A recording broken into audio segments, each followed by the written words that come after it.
Hey, what is up, everybody? Shout out anime heads, anime fans out there. Thank you very much for hanging out with us. Another edition of Anime Nights. Technically, this was supposed to be episode 30 that we were doing, but we had a special sneak peek of Anime Nights on Crunchyroll. Me and Name chopped it up on Monday, and I said, well, we got to go back and do this one anyway. So here we are, Anime Nights, episode 31. Some of y'all, it might still say Crunchyroll 2026 summer sneak peek.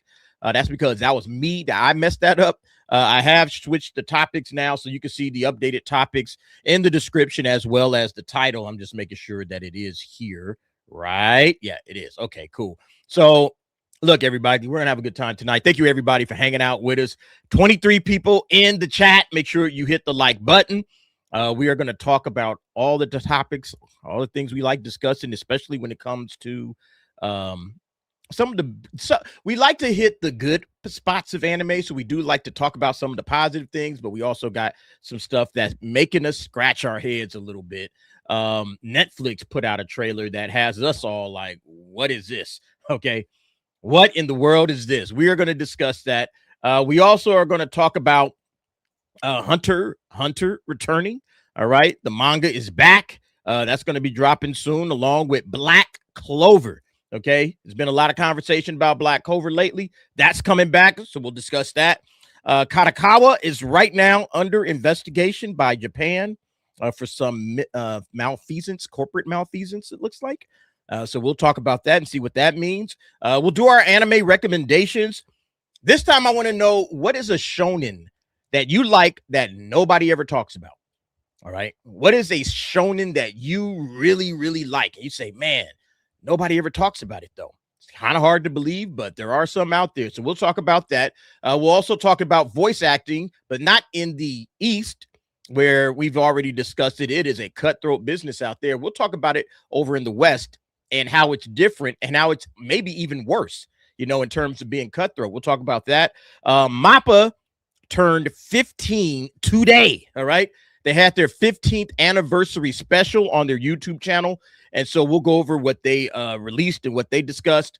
And then finally, Boichi, a guy online. We've been passing some information around about it. Apparently, he has the solution to piracy, or is it the same solution that we've already heard about? All right. So we'll look at all of those. Thank you all for being here. Hit the like button again if you have not already done so. Let's bring out the peoples. My man, Brandon, the anime guy. What is up, Brandon? How's it going, brother? DA, I'm doing all right. Hello, everyone. I hope you're all having a great evening. It is a good night. Yes. To have the thirst to go out for a walk. He goes for long walks. Why does he do that? Very long walks. Why do you do that? Well, you know. Brandon is always very cryptic, and we love it. Thank you, Brandon, for being here. I appreciate you. We also got Name in the house. What is up, Name? Yo, what's good, guys? Good evening, everyone. Good How evening. y'all doing? We good, man. We getting ready for Anime Expo, right? Yeah, they keep updating the panels. The Black Clover one came out of nowhere. Panel updates. They're moving fast. I just got in the mail my Anime Expo 4-day badge. All right. Got the 4-day badge in the mail just this week. I don't think my son is going to be able to do his panel. So I just have to go solo, and it is what it is. I don't know what happened. There's a lot of panels out there, but they just didn't greenlight him for whatever reason. And maybe, they said, hey, you did it last year. And he's done Anime Expo Chibi as well. And so he's had more than a lot of opportunities, but we'll see. We'll try him again next year if he doesn't get it this year. And we got other anime conventions to go to. So that won't be the only one. I think Name is frozen. Name, I think you froze up, bro. Oh, name down. Name down. Hit the I do it, now bro. He's refreshing. Yeah, there we go. All right. Wi-Fi bad, wired good. So that's the thing. Then we'll go over it. But I appreciate Anime Expo for all that they do. Even if we didn't get a panel this year, there's always next year. There's always Anime Expo Chibi, which we've done, I think, a couple of years in a row. So that's worked out pretty good. And then, of course, we got Anime Matsuri, which is coming at the end of July out there in Houston, Texas. We'll be hanging out with MMA Chris King.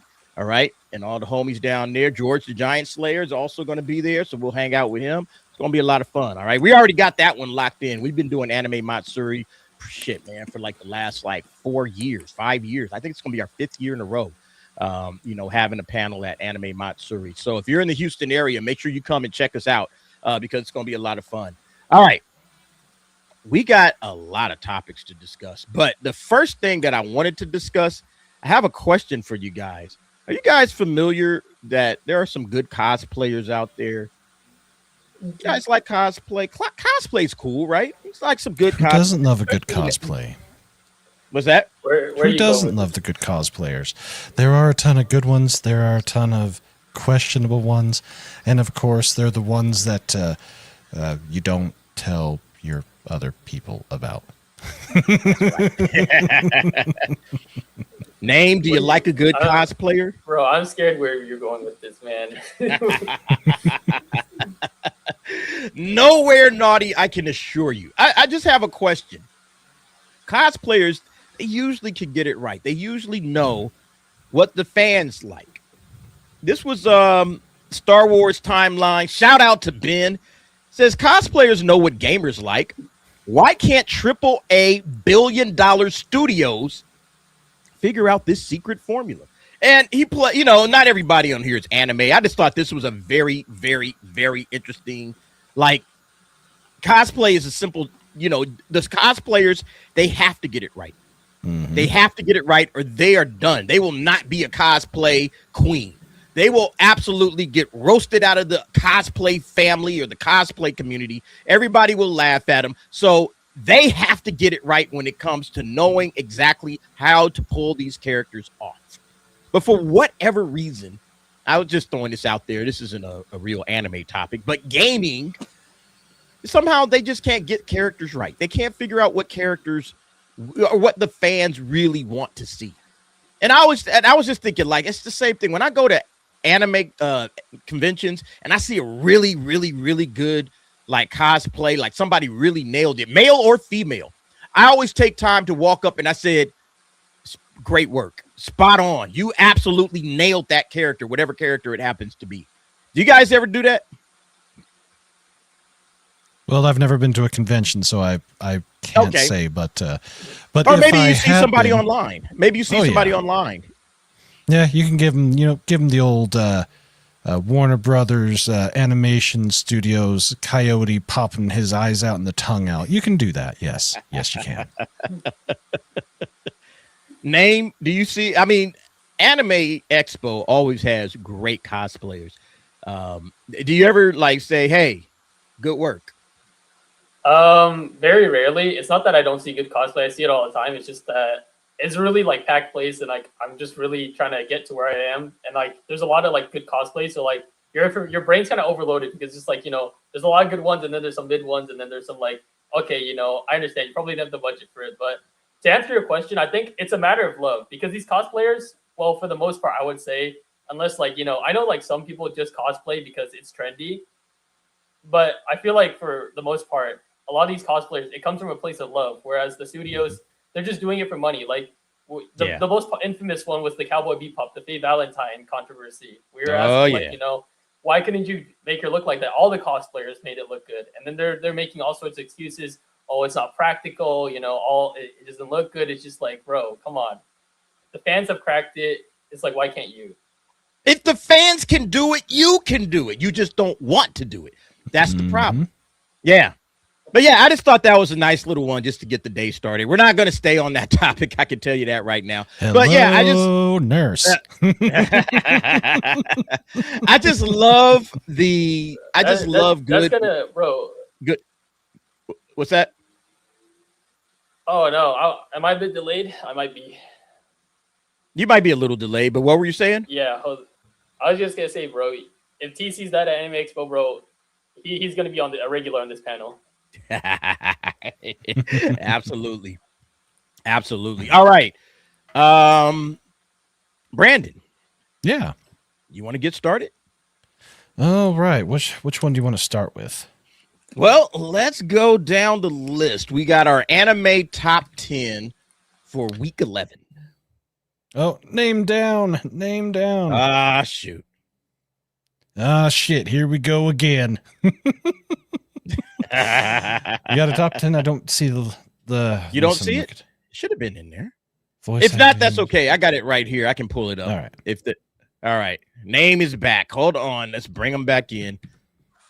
Name, we got to get you off that potato, bro. Yeah, no more potato. Bad potato. All right, are we on time right now? Is there any delay? No, we're good now. Okay, yeah, it's you're perfect. because when I disconnected earlier, my Wi-Fi went out, so that's probably what caused the delay. But we're back. Yeah, you gotta love that. All right, let's go over the top 10 for anime in week 11. Week 11, we are already almost done with the spring, you guys. Yeah. It seems like the spring just went by like nothing. And here we are, man. We got what? One more week, and then it's summertime. Well, kind of, sort of. I'll pop up my list here in a bit, but I've only had one show end. I've still got about 5 more that are set to end this week and about another 4 the next week. So, okay. So yeah, it's, the general a little more staggered. Yeah, the general season kind of goes 12 weeks, and then it's on to the summer. And so the summer is going to kick off, and we kind of went over some of the summer anime a couple of episodes back that we're looking forward to. But this is, I mean, we're almost done with spring. It seems like we just started with this. But yeah, let's just go ahead and walk through them. ReZero, still number 1, man. That's held on to that title for a while now. Wistoria, Wand and Sword, season 2 is also holding firm. All right, hasn't moved. And then Witch Hat Atelier at number 3. Classroom of the Elite jumps a spot at number 4. Demons of the Shadow Realm drops a spot to number 5. I Made Friends with the Second Prettiest Girl in My Class jumps up 2 spots to number 6. Name, are you still watching that? Bro, it's good. I don't know what to tell you, man. It's good, bro. It's winning. It's giving me points in Anime Fantasy League, and it's a good show, bro. I don't know what to say. I mean, it's held firm in the top 10. I mean, it jumps, it drops, it jumps, but it stays in the top 10. So you got to give them some love for that. Marriage Toxin, which I am loving. Marriage Toxin dropped a point down to number 7. And then that time I got reincarnated as a slime, season 4 also dropped 1 to number 8. Dr. Stone enters back into the top 10. All right, jumping 3 spots to number 9. And then Nippon Sengoku, the 3 Nations of the Crimson Sun, came all the way up 6 spots to number 10. Does anybody know anything about that one? Nope, not a thing. No, I've heard it was really good, though. Early on, it was getting a lot of buzz. And I think it's probably held consistent based on like what I've seen from the weekly anime rankings. Like, we're not talking about this one. I'm talking about like the Anime Fantasy League. And just like other like polls that I've seen around, it's held pretty consistent, and it's already greenlit for season 2. So, oh really? Wow. Okay, yeah. Might be worth checking out, folks. Yeah, I made friends with the second prettiest girl, Beta. Says Rockefeller.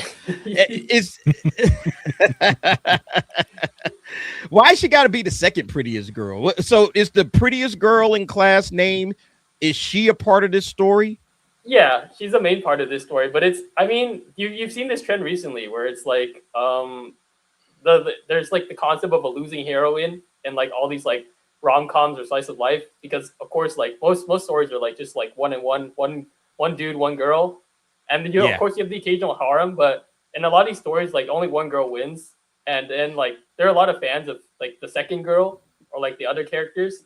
So I feel like in recent years, there's been like this rise in like favorite like stories focusing on the side character, or like a character that would be perceived as a side character in a mainstream rom-com anime. So Gotcha. Okay, so playing along with tropes essentially. Yeah, it's like kind of a subversion of like a trope or like the idea. But DA, I can't believe they gaslit you into watching a yaoi with marriage toxin, bro. That's crazy, man. Marriage toxin is not a yaoi. I refuse to hear that, man. It's a standard shonen, and it's a lot of fun, man. It is hilarious. Yeah, is the whatever a dude, but he dresses like a girl and he looks like a girl, and everybody says it's a girl, and it's like, nah, I'm a guy. All right, it's weird, but I feel like he is like the least important part of the story. And now they're starting to really like the main character, and I can never remember names, so you guys will forgive me. The main character is like getting all of these hot chicks. Like every chick he gets is hot. All right, it's ridiculously hot. This chick that the hamster girl or whatever, the hamster trainer, my Hamster goodness. girl. She's literally a hamster. I'm gonna find her, man. Literally like hamster, like what do you call it? Like hamster powers or whatever. You know what's crazy? Hamtaro. If we weren't talking about anime, that'd be a crazy sentence to come out of you. But because we were talking about anime, it's like, yeah, okay, that's probably something that's possible. Yeah, Kimi Arashiyama. I don't see. She doesn't have a good. There's no good pictures of her here. But she's just. I mean, I love her character. And it's now I find myself like rooting for this relationship, Bro, which is crazy to me, man. Bro, the chat is trolling you, bro. They said I just put him off it. Yeah. Hey, you can. Hey, man, look, that's fine by me. That's fine by me. But yeah, she's a smoke show. She's nice. It's like, okay, I like this character. She's got a pure heart. She's really cool. All right. She's really cool. She's got a unique kind of a power. All right, where she can control these little hamsters and they can do all kind of crazy shit, man. It's really, really cool. All right. I can't find a good picture, so I'm not going to bother with it. But anyway, look, I like Marriage Toxin. I think there's a reason why this show has stayed in the top 10.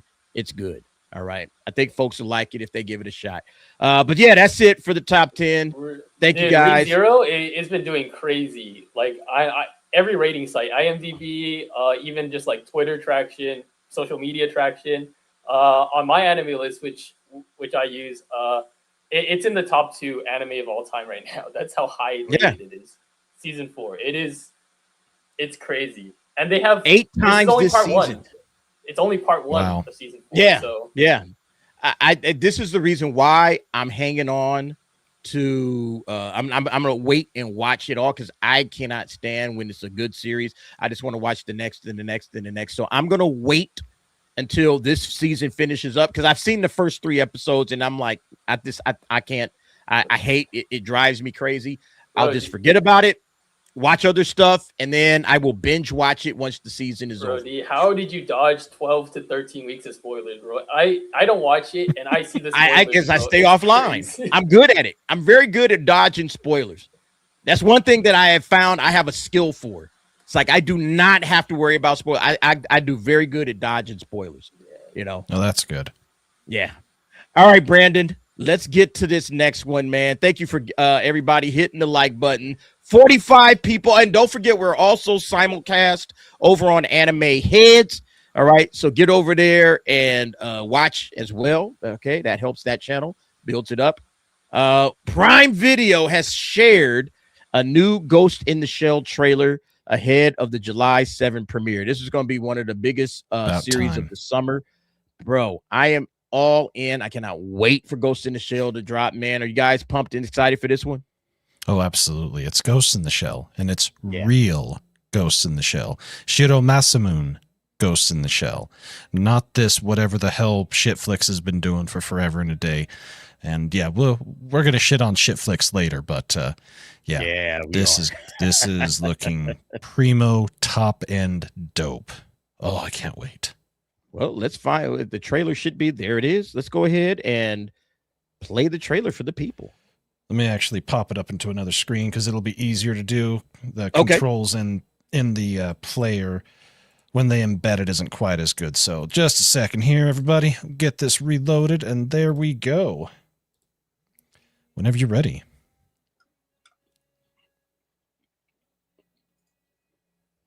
All right. This is Ghost in the Shell.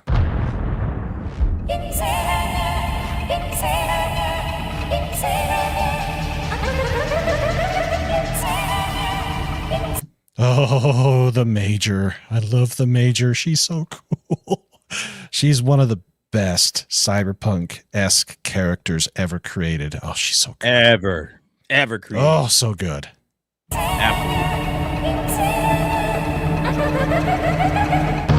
I do have to admit, Amazon is making a bigger effort in getting stuff for them. They've got 2 shows this season that are top-level stuff. This and the Country Bumpkin. Very good show. They had the Gundam G-Cloaks anime last year, and that did numbers in Japan. So they're stepping up their game slowly. I mean, we need alternatives compared to Crunchyroll and the big one that should not be named. The Big N. Yeah. The Big N. I don't think that means what you think it means. This is Juneteenth, man. Stop being so racist. You're right. We love it all. We love it. All right, let's continue.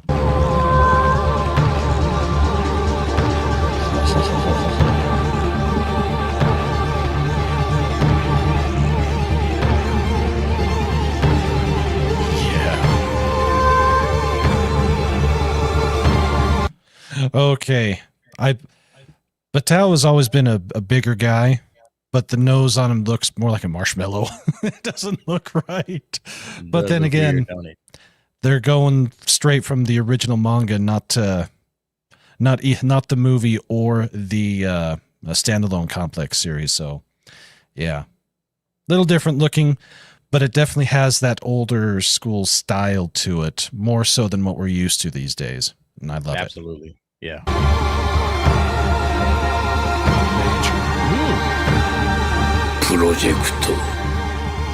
Wait, doesn't this have any closed captioning? No, it's okay. That's the one thing I am going to gripe about.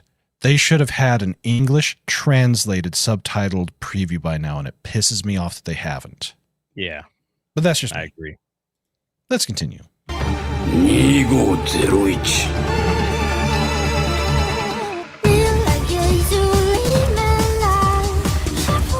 Okay, now the opener's going. Oh, feast and bask in the glory that is the Major.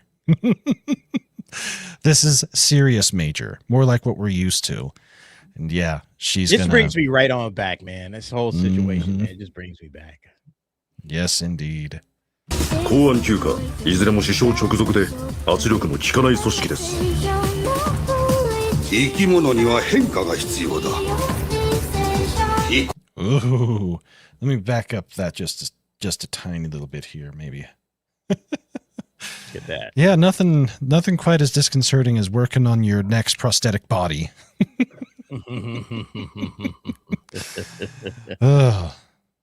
Yeah, that's good. Ooh,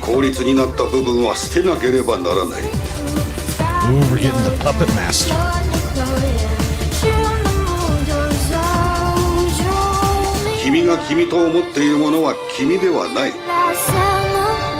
yes.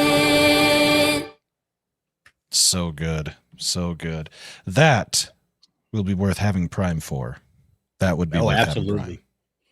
Absolutely. Are we getting what are we getting name at Anime Expo? Are we going to get like a first episode? Like what are we you're getting the premiere at Anime Expo. I don't think it, depending on when it drops on Prime, I don't think it means much because I know some of the premieres at Anime Expo, it's literally just a day preview. That's it. You know, it's nothing crazy. But you still get to see it early. And yeah, you get to see it.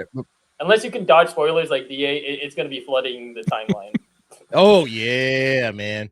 So yeah, we'll be covering Anime Expo. Me and Name, we're trying to get our schedules aligned, and then we'll be bringing you like coverage as soon as we hear something. We're bringing it right to you. So yeah, look forward to that. All right, let me move on. I got a bad tickle in my throat, so I might have to go mute for a little bit while you guys handle it. But I want to talk about this one, okay? Netflix. Holy smokes. Zoom in on that a little bit, Brandon, if you could, just so I can read the text. Welcome to a world that is as cute as it is terrifying, from MAPPA. Jimoto Psycho, working title, is coming to Netflix. I don't know what Netflix is doing, but we got to watch this trailer. If you blow that up and let's just watch it and let it wash over the people. We'll watch it all the way through and then we'll come back. Let it wash over the people and let everybody just watch this trailer. And then we'll talk about it on the other side because this is wild. All right, go ahead. Yep. Here we go.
'Damn.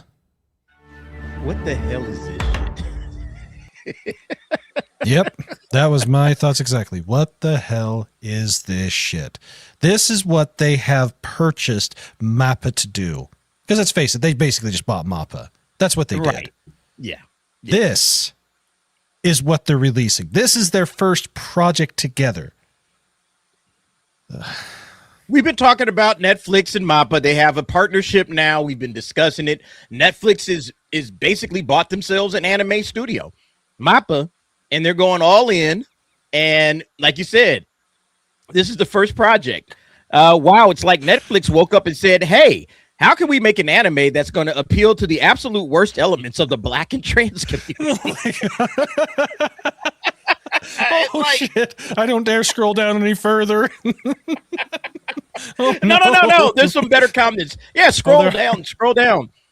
Finally an anime version of this. Oh, shit. Oh, my God. It says, all right, so what if we made a slice of life schoolgirl kawaii anime, but with tons of drugs, guns, crime, sex, extreme poverty, and gang violence? Oh, my word. If you're trying to open up anime to like people that might not watch anime otherwise, this ain't it. What? Probably not. Name. All right, wait. Let's just go back up. Go back up to the trailer. Let's kind of walk through this thing. Let's walk through this trailer. You can just leave it there. Yeah, just hit the mute. There we go. So, I mean, you got cute little girls. They're smoking cigarettes, which is like, okay. Crack, yep. They're obviously look crime, drugs, bodies laying all over. This girl pulls a gat on somebody, shooting somebody. She's snorting coke. All right. So, I mean, this person's throwing somebody off of a balcony. You know, I don't even know what they're blurring out there. You got popping. They're popping pills. Oh my God. Yep. Pills, pop. Fights. I don't know if this is what we want from our anime. I know some of y'all are probably, I can see the comments. Oh yeah, I'm in, man. Can't say I'm not interested, right? Dynamite's like, yes, man, I'm all in. Okay. Name, how are you feeling about this? I mean, I've seen a similar anime to this in the past. Like, It was called Akiba Maid War. It had pretty much the same premise, except It wasn't this crazy. Yeah, it wasn't this crazy because like they weren't snorting like cocaine or popping perks in that one. Like, but they were killing. They were like they're smoking in that one too. So this is just a more extreme version of it. So and I'm surprised that out of all the ones they chose, this one was the one they chose to adapt because I know drug like rules in Japan are really really strict. Like they don't even allow you to have marijuana over there. So I'm surprised that they're allowing like this kind of depiction to like come out of one of their own works. But this is a Netflix isn't this a Netflix exclusive? Yep. If it's MAPPA, this is a Netflix exclusive. This is one of their exclusive ones. We're just making it for Netflix. Bruh. Of all the things they could have done, they had to go with kawaii coke shooters in the ghetto, popping a cap in someone's ass while getting their gin and juice. I'm stunned. Special. Yeah. Yeah. So that's the easiest way to describe it. So we talk about Netflix trying to jump into the anime game. You can close the screen. We talk about Netflix trying to jump into the anime game, trying to say, hey, anime is getting bigger and bigger, and more people are starting to flock over to it. And now we see there's a market, and we'll add this to our repertoire of our current streaming service. How does this do? How does this do on Netflix? Is this something that is gonna? I just think this is a bad move, in my opinion. Now, some of y'all are probably gonna love it, but to me, I would probably start with something a little bit more kind of like tame before I start going into the harder stuff. Yeah. But I don't know. What do you guys think? Is this going to be a hit on Netflix? It's hard to say, right? Yeah, it is hard to say. For all I know, it could totally light up all the Gen Zers out there. Who the hell knows? I mean, that's Somebody the question. It's like who do they make this for? Because if they're targeting a Western audience, I think they might have a chance of hitting because our media, especially like the adult cartoons, they're more like edgier in tone. Like how many cartoons have you seen? Like it looks like kind of somewhat innocent from the character design, but when you actually watch it, it's full of like a lot of like adult stuff. Like I just think of like Family Guy, American Dad. Like the if you just look at it without knowing the context of the show, it just looks like a normal ass show. But then like when you actually watch it, they're joking about a lot of adult topics. So like if they're appealing to that demographic, they might have a hit, but it also makes you concerned because now they're starting to target Westerners instead of instead of targeting their own people. And is that what they think we all do? I forgot which anime it was, but people keep using. Was it Great Pretender? It had the scene with like the people shooting the guns and stuff, and everyone was using that to say like, oh, this is how the Japanese think of Americans. Mm-hmm. It's the snorting coke and popping perks that got me. That's like, okay, all right, shooting the gun as well, but like, what are we doing? Seriously, yeah, guys, that's the concerning part because it's like they have really strict drug laws over there. So it's just like I don't think a lot of the I would say a lot of the Japanese aren't going to fly with this because it's like that's not okay with them. But I don't even. Will this get on the air over there? It might not even. You think it might be like Crunchyroll? It's like region locked to America. They probably would have to. Yeah, Patient Zero. I think so. Bruh. I think so. Yeah, that's crazy stuff, man. That is absolutely crazy. So that was that. Okay. And we're going to talk about MAPPA in a minute. They did again have their 15th anniversary, so we'll go over that. But before we do, let's talk about a couple of returning shonens. The first one, Brandon, you got it up there. It is right there. Yep. Hunter returns in 1 week. Oh. Yep. Chapter 411. We've been waiting on this, man. We have been waiting for Hunter x Hunter to make its grand return. Look at that, man. I used to pray for times like this. Oh my God, man. I am so pumped for this, man. I've missed Hunter x Hunter. I've absolutely missed it, man. And the anime obviously is going to be behind it, but I'm just going to jump right in on the manga. I normally I just wait for the anime to drop. That's just my way of watching, and then I watch the anime and then I pick up the manga on the back end. Not this time. All right, I'm jumping right on in with Hunter x Hunter, and I can't wait to dive in, man. What do you guys think? I've only watched about the first 5-6 episodes. I do like it.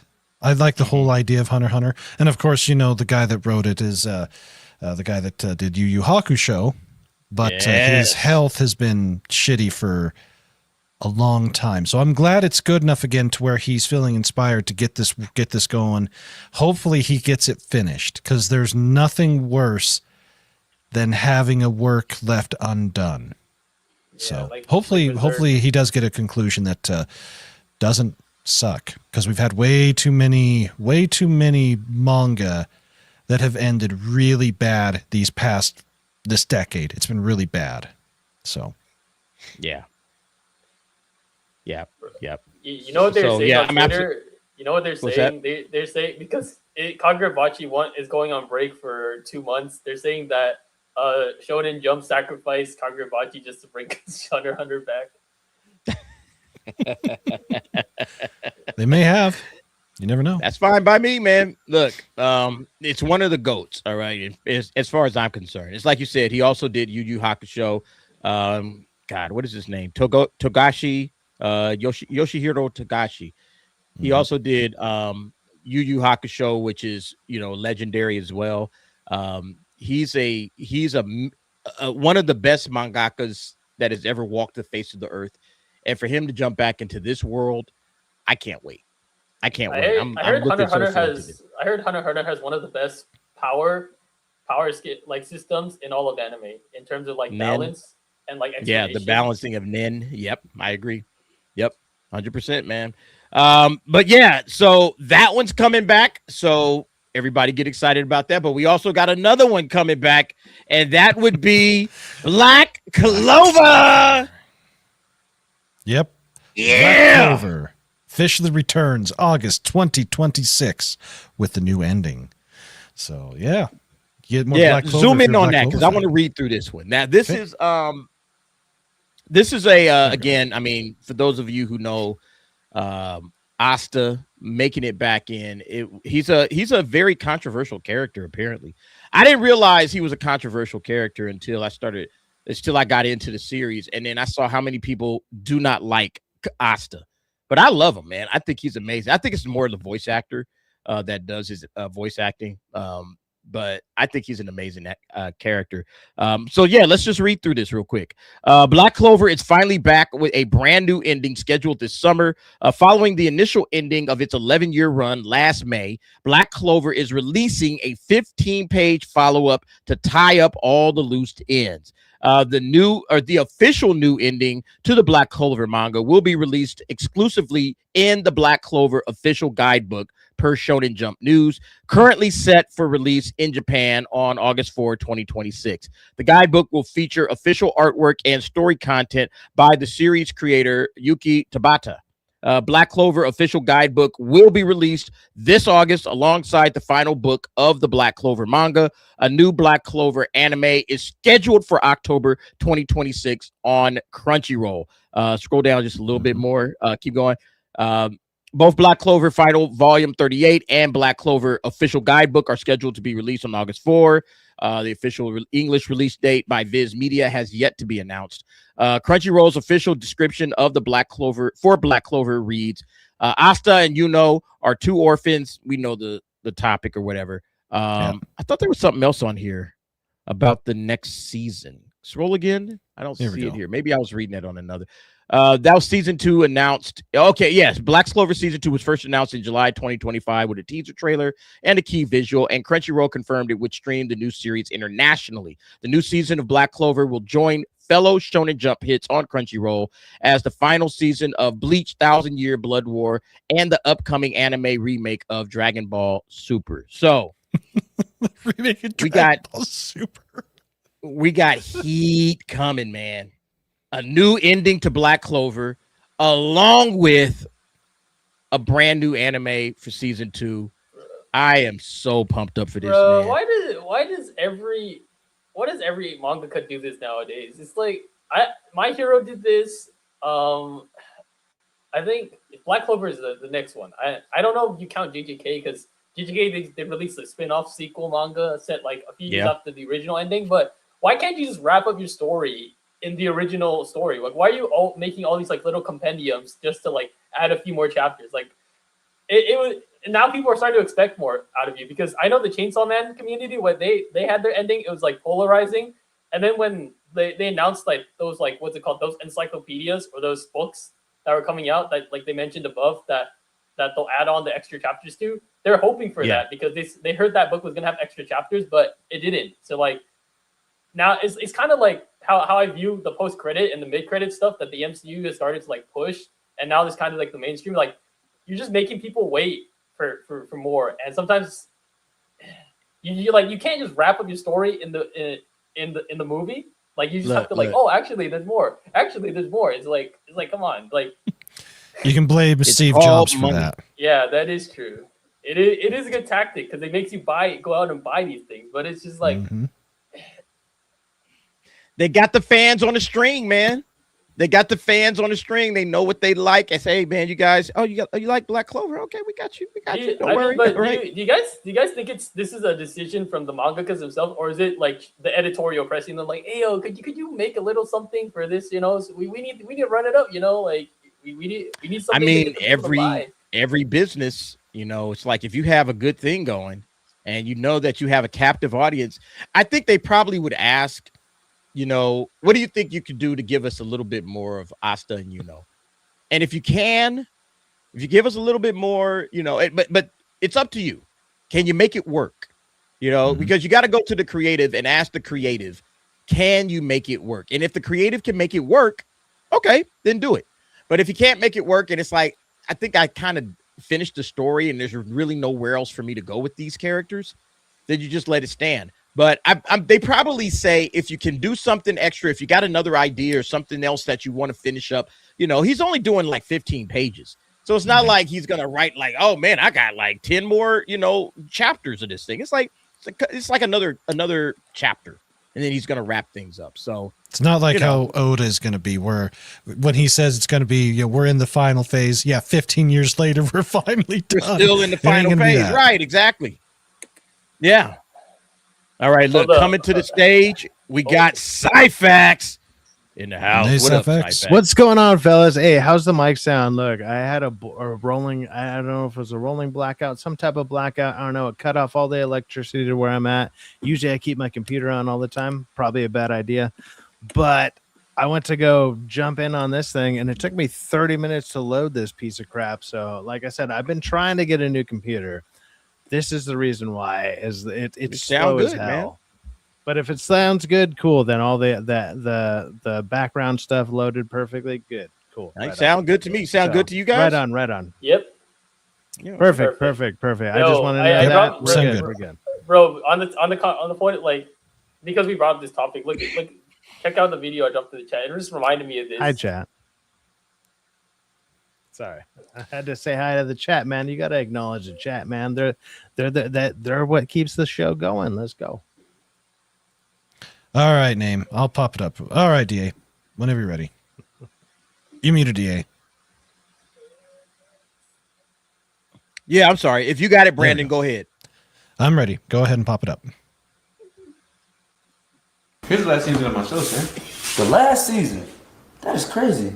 You know your show's number one in the world, right? Number one in the world. I'm talking about it made millions for our studios. Millions. Like One Piece, Naruto. Mm-hmm. That's why we were thinking, maybe you should just try and give it another season. I don't think I can do that, sir. The show's already perfectly wrapped up. All the questions have been answered, and I can't do that. Yeah, I mean, it might have been perfectly wrapped up, but just give the main character a kid. So, but who'd the kid fight? The main villain's already been beat. I can't do that either, sir. Well, then give the main villain a kid too. Problem solved. That doesn't make any sense. That does make sense. That's why I'm telling you to do it. That's forced. I'm not putting that in my show. It won't be forced if you just write it better. I'm not writing that. Somebody's writing it. Well, it's not gonna be me. It's not gonna be me either. Well, who is it? If you don't write it, I'm gonna give you a trash spinoff. Well, I'm not writing it. I hate that we always gotta do this. Get him! What are you? Bring the contract. What is you? Hey, get started on the spinoff. No! Don't take my show! right here. Boy, you done played too much. What about the fans? Too damn much today. What about the fans? Did Boruto give a fuck about the fans? What about Super? Did they give a fuck about the All I'm worried about is here, this paper. That's all I want. That's all I want. That's fine. Dude, That's when so like true, when man. dude Vine creators, like, don't get me wrong, I'm glad they blew up and they got like they got their money at the time when all that shit was blowing up. But man, dude, like some of their stuff that they did, it was so funny and so quick. Like you got the point across within like 1 minute. And it's like, man, you know how many YouTubers would like to do that? Like they wish they could do that. Yeah. Or YouTube if they could videos, make that amount of money with because YouTube Shorts doesn't pay shit. So it's like the YouTube Shorts, it's like if people are aiming for YouTube Shorts, it's like you need, 10 million views to make like, $500. Don't get me wrong, that's a great extra amount of money, and shorts are a good way to go about that or whatever. But it's like, yeah, I want to bank on it. Like especially if you're doing skits like that, like just the production value alone probably cost you all the time and money with all these people, whatever. Like whatever. I don't get me wrong, I enjoy it, but when I look at it like monetarily wise, I'm just like, oh man, like what are you guys doing? It's crazy. Special. It's crazy, yeah. But those guys are hilarious. What's his name? King Bach, right? Was that King Bach? No, that's RDC World. RDC World. So which one is King Bach? I don't know. They a lot of them. There were so many. There was like 6 big names back in the Vine world that I don't know. They did a bunch of skits like that, and they killed it. They did a great job. I mean, like the Paul brothers, whether you like them or not, now they're famous as shit. So oh yeah. Good job. Look, RDC got their own convention, man. They bigger than big. All right. Next topic. All right. This one is a doozy. And I'm pretty sure there are going to be some conversations about this. Kadokawa. We've been talking a lot about Kadokawa lately, haven't we? Yes, we have. Now. They goofed. They done goofed in more ways than one. Oh, yeah. So they have confirmed they're under investigation by Japan's Fair Trade Commission over alleged violations of the Freelancers Protection Act. The publisher allegedly failed to provide written contract terms or specify payment deadlines for more than 100 freelance writers, illustrators, and stylists involved in magazine production since winter of 2024. According to reports, the JFTC says it also found cases in which payments were delayed beyond what Japanese law permits.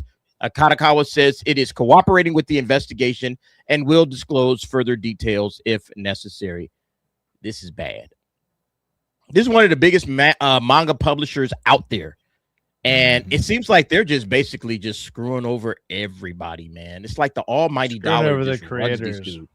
Yeah. It's ridiculous, man. Thoughts on this name? I know you shared this. I believe you shared this early. What are your thoughts on this, man? I mean, I think they put out a public press statement. Of course, they deny all allegations, but it just kind of reminds, because I think I'm hearing similar things with Marvel recently. There's been some controversy, like they haven't outright said anything, but people have been hinting, like artists and freelancers that work at Marvel have been hinting that the work conditions aren't really good. And it's just like, I think it's just been a traditional thing with a lot of publishers. Like you'll occasionally have spurts or like periods where there's something like some fishy stuff going on, and it sucks because these are like really difficult industries. Like we know, like they pay pennies for even though these IPs are worth millions. So it just kind of sucks because like, we've been having this conversation about like, manga workers' rights, especially them, because bro, we just brought up Togashi's, health issues, the Kagurabachi mangaka Hokuzono, he's taking a break for health-related issues. So, like, on top of health issues, like, they're not getting paid. That's the part that sucks, man. Yeah, the part that sucks is, like, you guys are driving us into the ground. And it wasn't it Kadokawa that said, oh, focusing on artist pay, it's short-sighted. It's like, they wanted to, they're the ones who are pushing for the mergers of all the companies. Yeah, it's so dumb. Like, you have all these like, top level people who are like, oh, well, how do we make the most money or whatever? But without realizing that the money makers, you're draining the money makers dry. And it's like, no, you need to elevate the money makers to the top, like whatever your level is based on whatever your company is. Put them somewhere to where they're making a living, to where they're comfortable, to where they're happy, to continue to make your product profitable. Like none of this, like this all doesn't make sense to me in that sense, to where it's like, hey, let's I don't know, make the people that are making us money miserable as shit. Why would you do this? Like it's so dumb. It's like, I don't know, just go to any company, like even just a factory company. Like I work for, I don't know, basically like a warehouse company that supplies plumbing supplies, whatever. But it's like our boss, at least, like, he buys us food all the time and does all this stuff, and it's like he knows it's not the best working conditions, whatever, but it's like, hey, I'm gonna make the best of what we got here, guys. And it's like, look, we're gonna work a little bit better for you, because, like, sure, we could go to somewhere else and possibly make $2 more, but I'm gonna be sweating my ass off at some other stupid shit job, whatever. Like, we know this, everybody knows this. It's like it's fine. Or like, we understand the arrangement that's here. And it's like, how does big companies like this not understand that arrangement? Where it's like, the people that are literally your money makers, why are you screwing them over? That is the dumbest thing, because that's what this reads. That's what we've been asking. That's what this reads like. It reads like, hey, the people making you money, screw them. Like, what are you talking about? No, give them some extra money. And that's the question that we always have, right? Because, and we've been talking about it, the piracy issue. Of course. How much are these publishing companies making?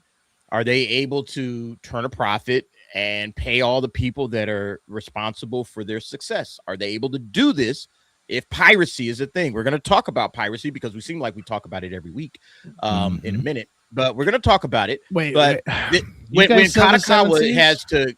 What's that? You guys sell the 7 Cs? I never talked about that at all. Look. I'm just saying. I don't know what you're talking about. Well, what this flag I'm on means. the up and up. Dude, I wish I had like a makeshift flag just to plant right now as I said that, just to make the joke really land, but I don't have one. Just pretend there's a pirate flag. Pretend that there's a pirate flag flying. Change your background. Yeah, somebody animate a pirate flag in for sci-fi. I got a big it's crazy because I got a big One Piece flag. Perfect. That'd be I have, but I have it at work.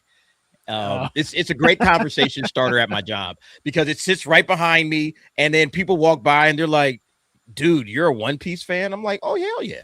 And then it's fun, man. I'm glad that my job allows me to do that. But yeah, I just think that with Kadokawa being what they are, one of the biggest publishers of manga, and them struggling, it seems like they're struggling mightily to handle their business and pay people. It all of this stuff loops right back into globalization and how it's going to get more and more like prevalent. We're seeing what MAPPA's doing. We just watch what MAPPA's doing. Okay, they're selling out to Netflix. Okay, that's what's going to happen with a lot of these companies. They're just going to sell out for the money, and then Netflix is going to say, "Okay, cool. Now that you're with us, we want you to make this. we want you to make whatever the hell that was that we just watched." That's what I'm afraid of, is that we're going to start losing the spirit of Japanese animation and manga and all of that. I don't know, Brandon, your thoughts? Yeah, that is a possibility that is probably going to become more and more true, and it doesn't make me happy. So yeah, okay, yeah. I could rant and rave, but what's the point? What's the point? Look, Stacey Gardner may have something to say about it. Stacey, what's up, bro? Stacey's on that delay. I think he's on frozen. Stacey, or is he frozen? He might be frozen. Stacey, I think you might be. What's up, guys? Stacey, bounce out. I caught bounce the tail back end in. of that. Can you enlighten bounce me? out, bounce back in, Stacey, because you're frozen. You're lagging a bunch. Like, you planted yourself in a garden and you haven't grown yet. You need to be waving in the wind, brother. Get back here. Like,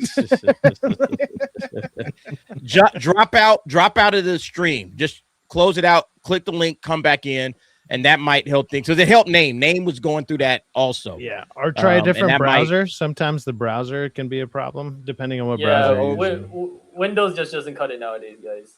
Like I said, Or just wire up got your tail into computer that, I if just you're showed using up, Wi-Fi. so if somebody could.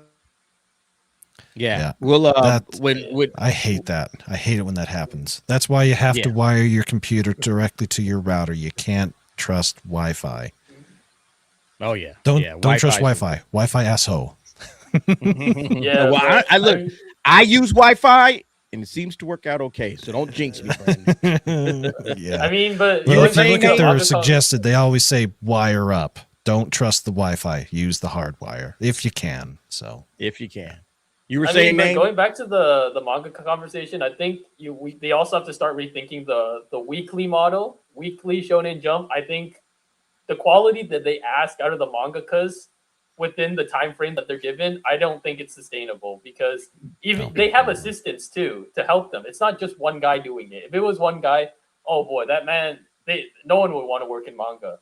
And they're still burning out with several assistants helping them with the drawing, the inking, the lettering, and all that. And they're still these mangakas are still burning out. Like Horikoshi, I know towards like the tail end of My Hero, he started having like hand issues because he was drawing so much. Like I don't know if you've read the My Hero manga, the quality of his drawings is insane, and he was pretty much expected to put it out every week. And I think breaks are starting to become more common in the, I'm starting to see more announcements from creators like saying like, oh, we got to take a break for like a week or two. And then like, you just had the Kagurabachi manga taking a break for 2 whole months. So I think they got to start rethinking that weekly model.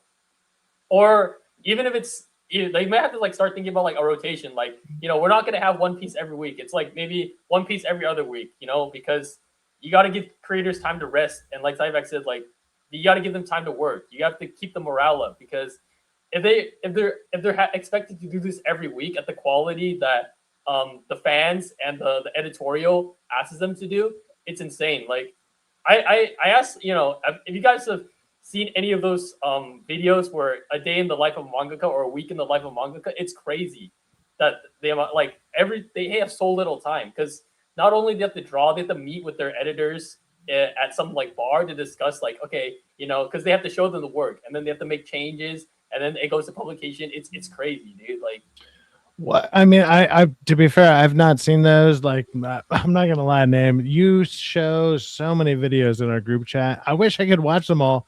Most of the time I see them, I'm at work and I'm like driving and I'm like, I can't watch this shit, dude. Like, I can't drive and do that. Like, it's not safe for me. It's not safe. But it's like, but at the same time, I'm like, you show so many of them that I'm like, obviously you're super passionate about it and the way that you're talking about it and the way that you're explaining it and the way that you're going about it. Probably like, look, there's probably something wrong in XYZ thing that you're talking about. And like, I get that, but it's like, dude, I can't, I don't know. So, like when I think about companies doing stuff, like I can't imagine them splitting. Like, I mean, don't get me wrong. Actually, I can because I have seen companies do this.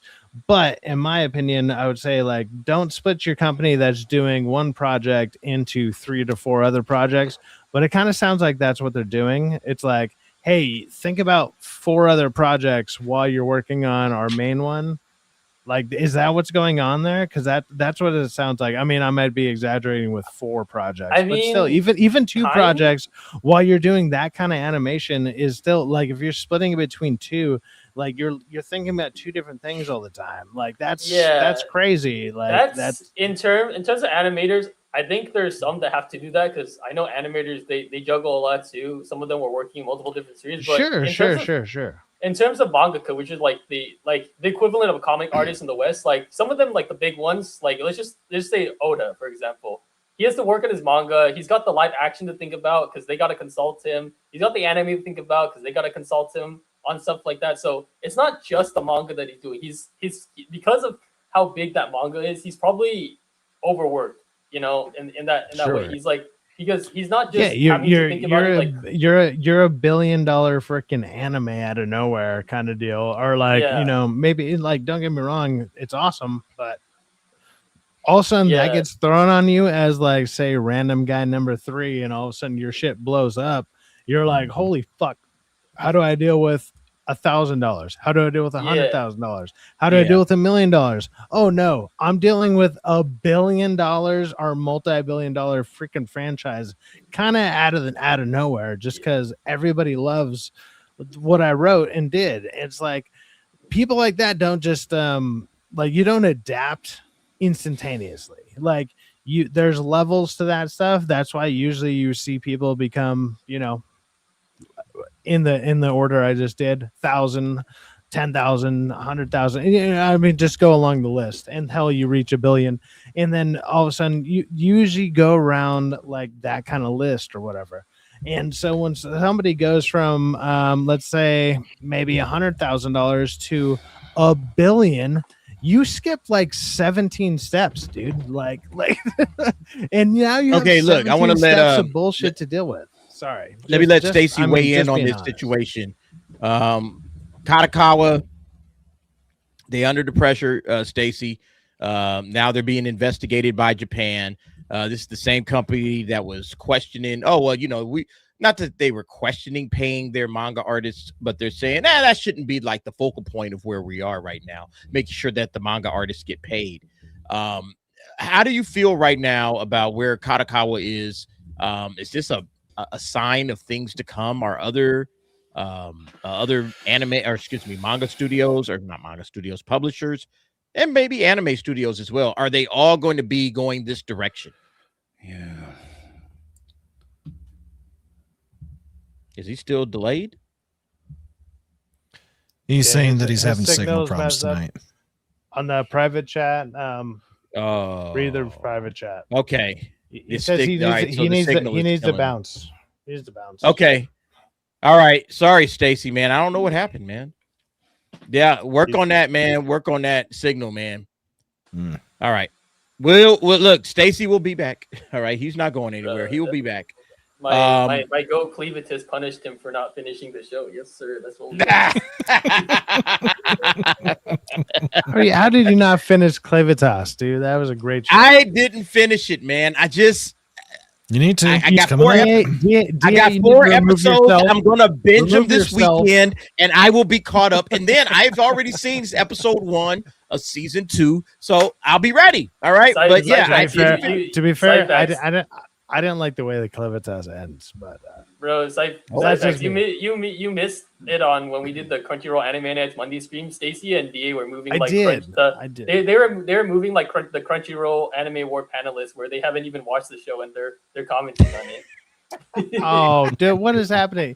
You know what's funny, dude? So my roommate commented on this because like I got the 1 week free of Crunchyroll or whatever, and I was just powerhousing through a bunch of anime that you guys have recommended, and like I'm caught up on a bunch of stuff, so I'm ready to talk about a bunch of stuff, sorta, but it's like it's just funny, like you're not talking about it tonight, so I'm like, well, shit, I got nothing to like. I'll add into whatever you're talking about, I guess. But none of the stuff that we're talking about has anything to do with the animes that I've watched. But it's like I'm trying to catch up on a bunch of stuff because I know I'm behind. That's fine. I have no problem admitting that. But yeah. So there's a topic that you could absolutely talk about. Brandon, I didn't create a plate for this, so I'm just going to share it on my screen. Anime recommendations. I want to make this like every episode we give recommendations. Sometimes we'll say, hey, what's the isekai that you would recommend? You know, or what's some other, slice of life. Recommend your slice of life. But I want to specify a specific genre within anime. And I figured we just start with Shonen. All right. We could just start with Shonen. And what is the Shonen anime? All right. That you would recommend. Now, this is a list of the best Shonen anime of all time. According to who? According to whoever. All right. Everybody's going to have their own list. Black Clover. Yeah. We just got through talking about Black Clover. All right. Fist of the North Star. Kind of hard to disagree with that one. Okay. Fist of the North Star. Kaiju number 8. Thought that was an interesting choice. I like Kaiju number 8. I don't know if it's one of the best of all time. Season Fire 2 is Force. pretty weak. Yeah, exactly. Sci-Fact. Season 2 is kind of weak. Fire Force is fire. All right. It's great every year. Every season was phenomenal. All right. So you got Fire Force. Chainsaw Man. I gotta say, man, I have to see season 2, and I've heard that it ends poorly, but season 1 was a banger. Terribly. Okay, see, I didn't see that. But season 1 was a banger, and Reze arc, holy shit, that was so good. See, I didn't like the first season. You didn't like the first season? No, I watched the whole thing, and the easiest way that I could describe it now that I think about it again, I felt dirty. It didn't feel right. Nothing about it felt right. It just felt off. But okay. Maybe I'm just weird that way. Hey, look, everything ain't for everybody, man. I understand that. So it hit the right spots for me. It didn't hit the right spots for you, but that's okay. What else do they have on here? JJK. All right, JJK.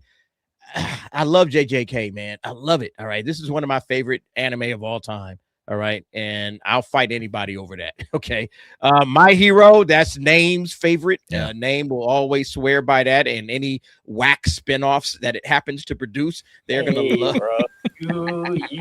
I want you to keep that same energy when they drop season 3, bro. Season 3, bro. Well, I do really like My Hero Academia. I just got to get the last 3 seasons and the last movie, and I'll have the full Blu-ray set. So I'm there with you. Demon Slayer. Demon Slayer is good. It's consistent. I wouldn't say it's great, but it's very consistent. The animation obviously is some of the best animation ever. I'm looking forward to the movie because I didn't read the anime or the manga, so I don't know how it ends, but the movie, it's fire, man. Great job with Demon Slayer. Bleach. To me, Bleach is the quintessential, kind of like One Piece, Naruto, obviously. It's the big 3, you know, and Bleach is right in there with that. It's one of the best, and it's, you know, legendary, and it's always going to be top tier. Naruto, obviously, the legacy is still going strong, and then it brings up Attack on Titan. I don't know, man. Like, for me, I don't really see Attack on Titan as shonen. Is it I don't see it as shonen. What it is like it's like the most normie anime, like other than Death Note. Like Death Note would be like, hey, this is your introduction into anime. Death Note would be like, starter, hey, because it's such a great story that you're like, oh, this is what you can actually do with anime. Like that's kind of cool, and it's very simple. It's very simple to understand. Attack on Titan is like, you know, there's a little bit more intricacy behind it, but you know, overall, you're like just the visuals and everything else that's going on with it. You're just like, no, this is very watchable. Like that's the best way. I mean, I think the problem is that shonen is being used as a misnomer in the West because over there it's a demographic for them. It's a demographic thing, yeah. Because you know what counts under what does count under shonen? Spy Family is a shonen because it's published in Weekly Shonen Jump. The 100 Girlfriends Who Really Really Love You counts as a shonen because it's published under Weekly Shonen Jump. So that's a hell of a title. It's because we in the West we use the word shonen to describe like anime with like, you know, fighting, you know, all the we've been seeing One Piece, DK, Demon Slayer, like that's what we describe shonen as. But in broadly speaking, it encompasses a lot. It's for young boys. That's basically this. It's a young boys anime. When I think shonen, I usually think like a fighting anime. Like that's the easiest way to put it. Like sometimes that's what young boys want for shonen. Yeah. I skipped this one. One Piece, obviously. Of course, One Piece. One Piece, one of the greatest. Full Metal Alchemist Brotherhood, amazing. All right, I think, and then Dragon Ball Z, Dragon Ball Z. Either way, it is the GOAT. All right, Yu Yu Hakusho says it represented the pinnacle of shonen anime. Yu Yu Hakusho, again, the Dark Tournament is legendary. It is the best thing it set the stage for all tournament anime or any kind of tournament arcs after it. So Yu Yu Hakusho gets the title for that. The question I got is, you got one recommendation, and it doesn't have to be anything on this list. It could be something outside of this list. What is your one recommendation for a shonen anime? I'm gonna start with Cyfax. Keep it brief because we don't have all day, and then we will go to name, and then Brandon, and then I'll give you mine. Go ahead. I'm gonna go with my go-to of all time, which will be Samurai Champloo. Like, it's just a fighting anime. It's like set in the Edo period. It has a lot to do with like a bunch of, background of like Japanese culture and everything. But it's like, for one, it's an older anime at the time. It was like early 2000s. It's from the same people as Cowboy Bebop and stuff like that.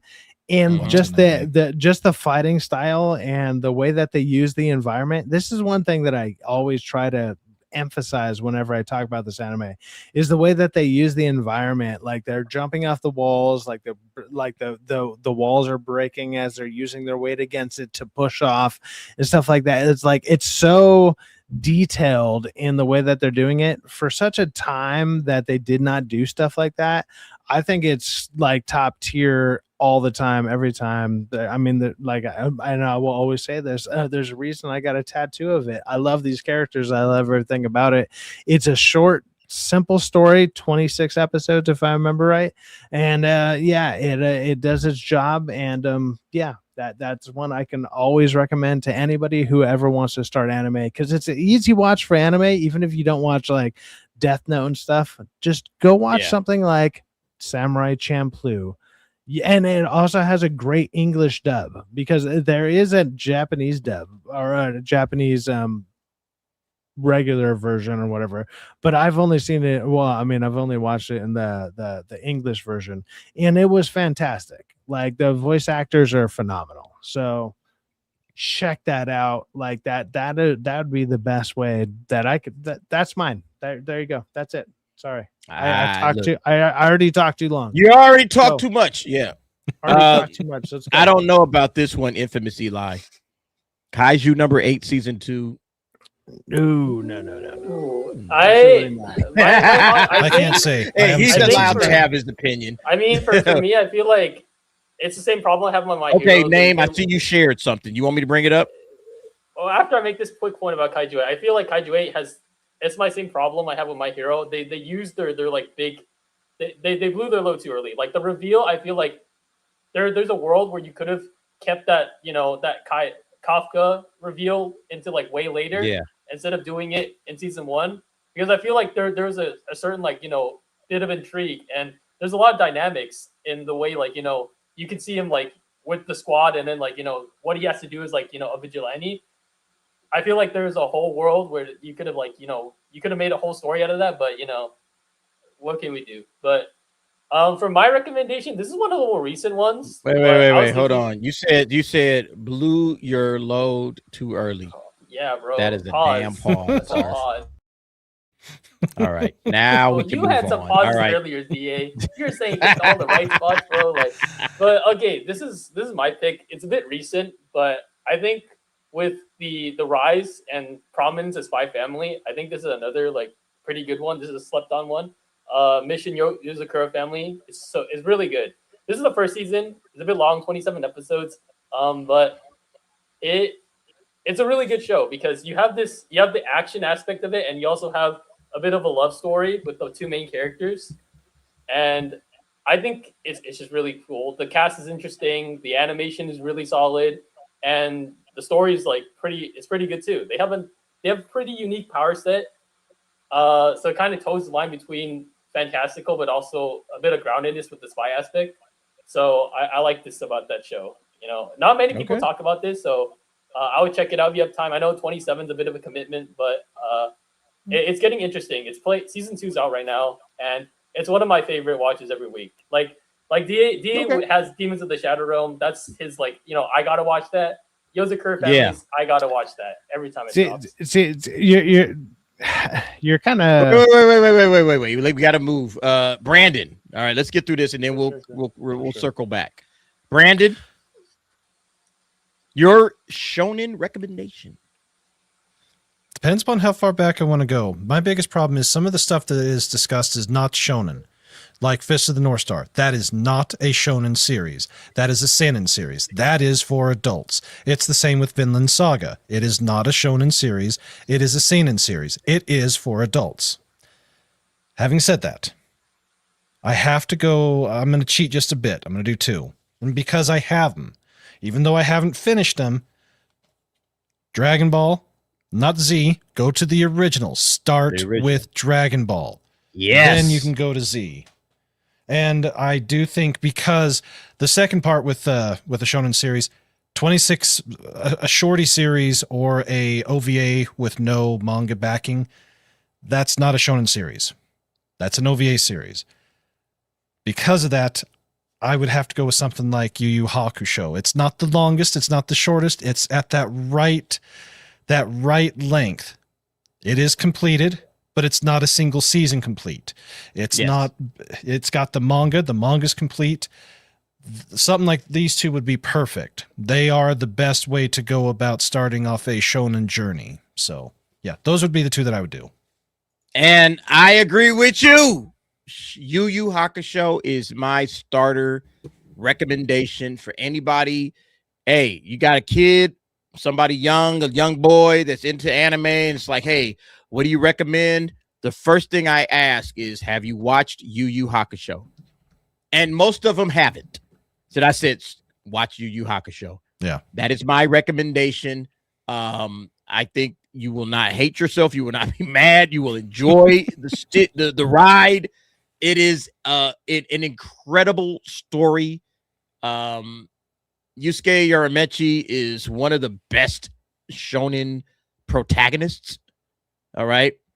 And Kurabara and Hiei and Kurama, everybody in this group right here that you see on the screen, memorable characters, memorable moments. You will not forget Yu Yu Hakusho after you watch it.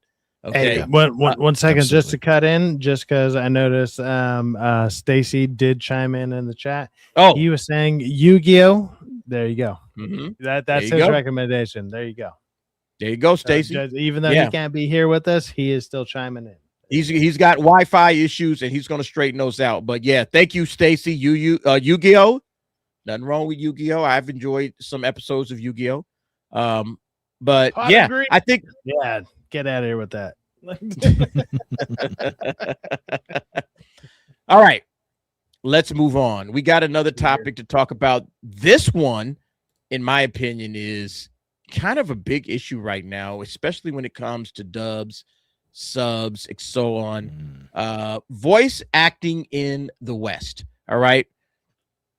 Here is a post that was put up on X. No hate to the new voice actors, but it really sucks that in the West, they just view voice actors as replaceable for the characters they voiced for years. Aaron, they're talking about Aaron Fitzgerald, who was the voice of Chi in Persona 4, confirmed she will not be returning for Persona 4 revival. All right. And it says Aaron, who played as Chi since 2012. All right. So for the last 14 years, that was Chie. And yet all of a sudden, she just can't voice Chi in the remake. Meanwhile, Japan has the same voice actor. This is a big problem that I don't understand why this happens. Not that this is anime, but we saw the same thing with Avatar. Same problem. Yeah. It's like, oh, okay, we're going to change up the voice actors for Avatar, even though the actors are still good and they're still going to do the voice. But yeah, we're going to get rid of the voice actors for Avatar when they're doing the movie. We're going to replace them. Now, they did that for woke reasons, which really pisses me off, but they did it. And it seems like we have a problem in the West. No. Bring that back up, Brandon. Bring that back up. Oh.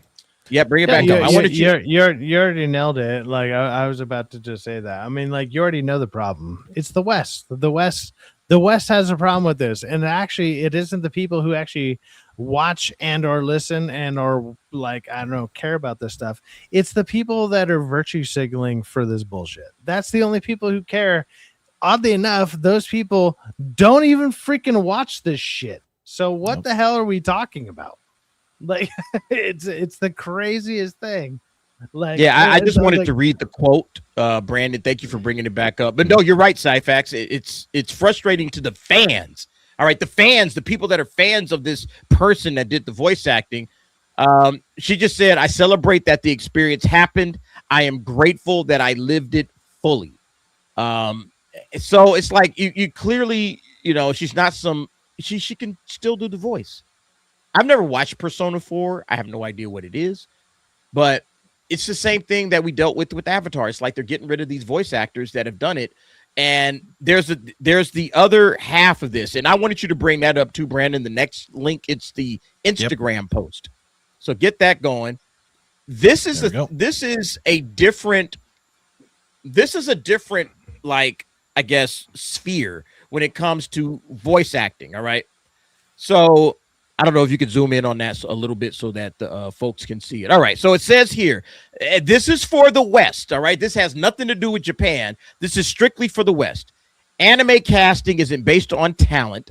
And I say that as someone who benefits from the current system. All right. Scroll over. There's that little, you see that little arrow? Yeah. The industry runs on relationships. After 14 years in this business, I can tell you exactly how most roles get filled. A director has a short list. That list is mostly people they already know and like. Your audition is often a formality. Next, the proof. Certain directors rotate the same actors repeatedly. Not because they auditioned everyone and picked the best fit, because they know who they like working with. I've seen it from both sides. I've been on that list. I've probably been the entire list. So she's basically saying, I've done this, man. All right. The uncomfortable part, I get cast a lot because I'm fast, professional, and easy to work with. Not always because I was the best person for the role, and I've made peace with that, but I don't love it.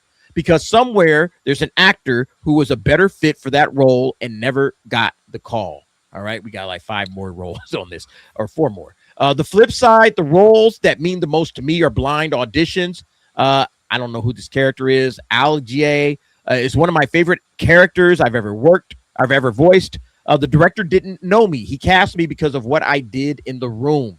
That felt like merit. That felt real. I want more of that. What this costs to say, I'm aware that this take could cost me work. If a director reads this and decides I'm not worth the headache, that's a real consequence. I'm saying it anyway, because women in this industry are told to stay quiet, stay grateful, and stay in their good graces. I'm tired of that. The actual opinion, the most trained, most prepared, most talented actor should get the role. Not the director's favorite, not the one who's easiest to text, not the one who served the character, the one, all right, the one who served the character best. We have better dubs if that were true. I genuinely believe that. And then last one, if you work in a creative field where relationships outweigh merit, you already know what I'm talking about. Has this been your experience too? And then she says, tell me in the comments. So, all right, we could shrink it down now, but we always talk about how bad the dubs are. I know this firsthand. This is actually true. I've studied this. I've studied and I've worked with directors and like actors in the industry. And that's the advice they would give me. They say like, even if you don't book the audition, the point is that you're in the room, that they see your name, they see your, they see your profile, they understand what you can do. And they kind of gauge you right there. Like they said, even if you don't get the role, they're gauging to see whether you're like easy to work with, whether you can bring something else to a different character. So that's what they mean when they're creating a short list, because like they have, that's why you see a lot of the names, because like like she said, they're easy to work with, they're consistent. The director knows them, they made a good impression, they don't cause problems for like the cast when they're recording. Like that's like why it's a very like close industry. Why you see so many names is because like everyone knows each other. It's a very, and especially because voice acting is like I've said, it's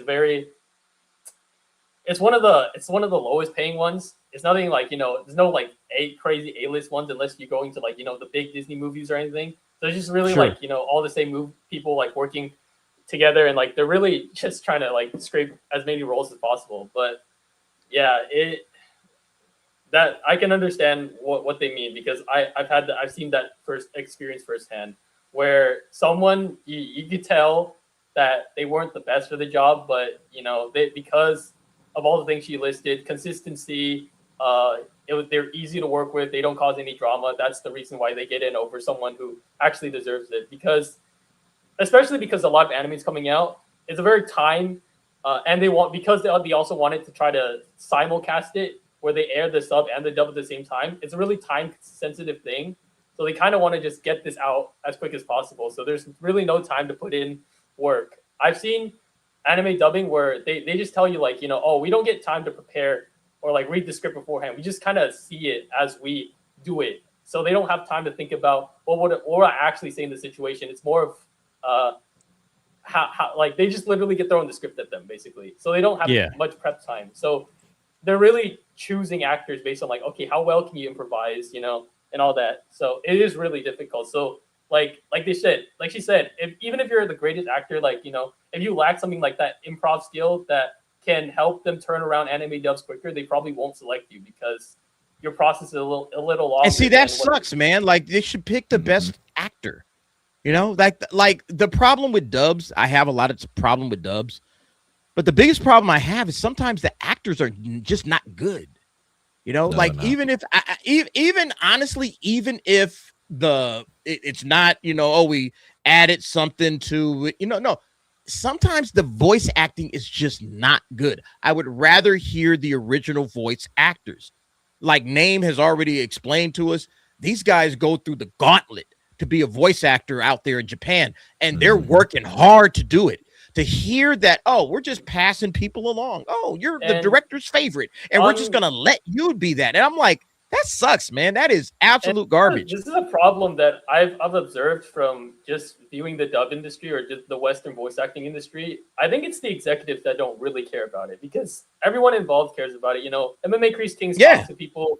I've talked to people, and they all want to do the best job they can. But it seems like these executives, the ones who are putting pressure on them to make the quick turnaround, they're the problem. And this is like unrelated to anime, but there were rumors that for the first Transformers live action movie, Peter Cullen wasn't the first choice to reprise his role as Optimus. I think they're like, the idea was floated around that they wanted Liam Neeson instead of Peter Cullen, which is crazy because he's Optimus Prime.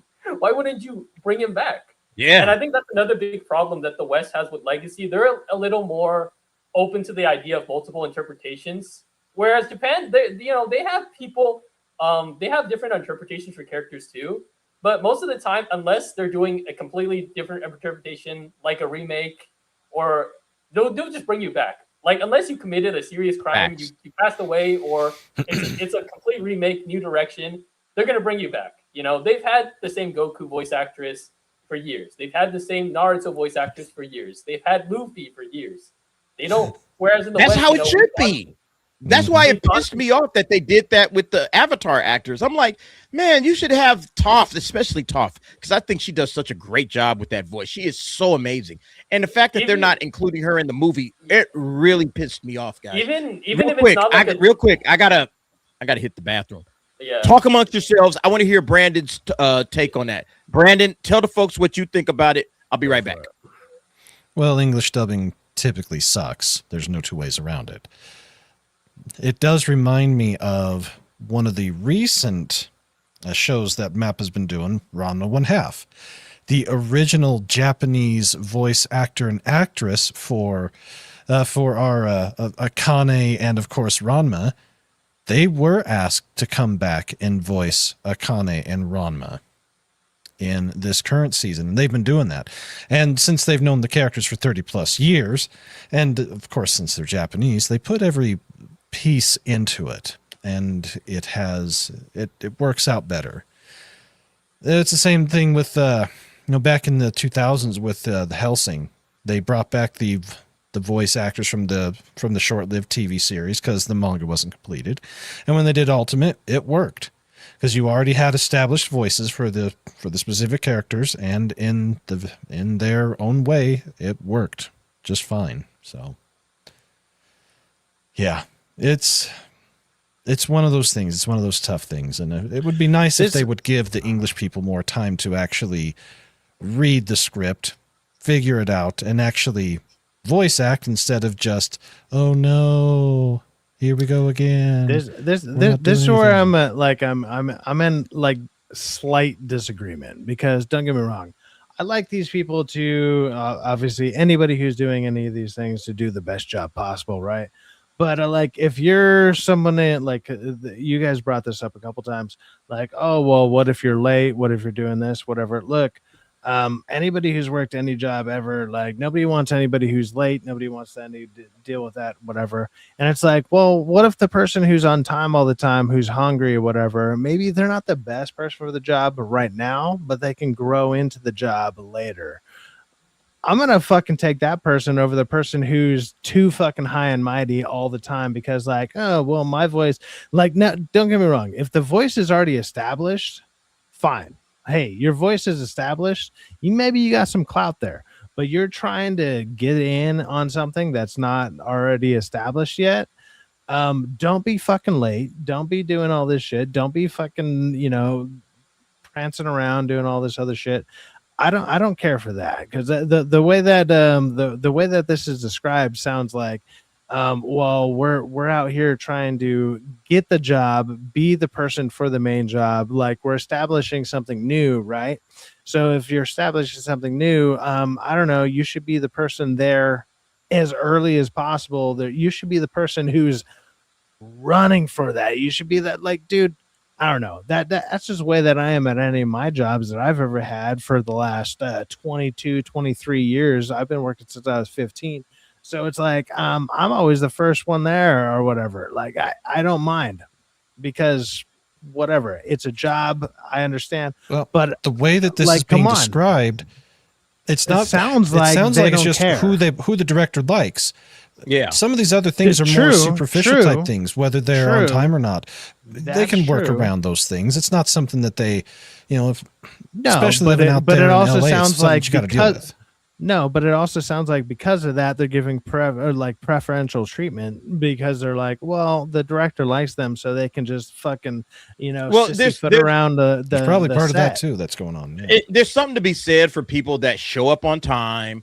They're not problems on the set. It's like, I'm not constantly being problematic. People are going to be problems later on. Exactly. So they're like, if you know, that's like, hey man, this voice actor, they're going to show up on time. They're going to read the lines. They're just fine. I'm not going to get any happy issue. to be there.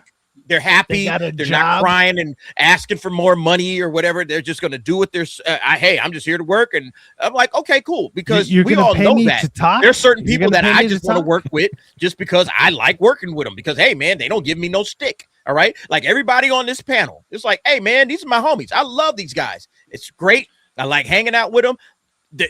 The panels and the shows run great. I only give DA people so much shit, and he still brings me on. For some reason, I cut in on purpose. By the way, but no, the point is that there are people that I have streamed with, which I will not name, that I'm like, I don't think I'll stream with that person again. Never and again, because of that, Never I would never invite them on my channel or whatever. And it's not because they may have great points. They may do a really good job, with their, with streaming, but me and that person will clash.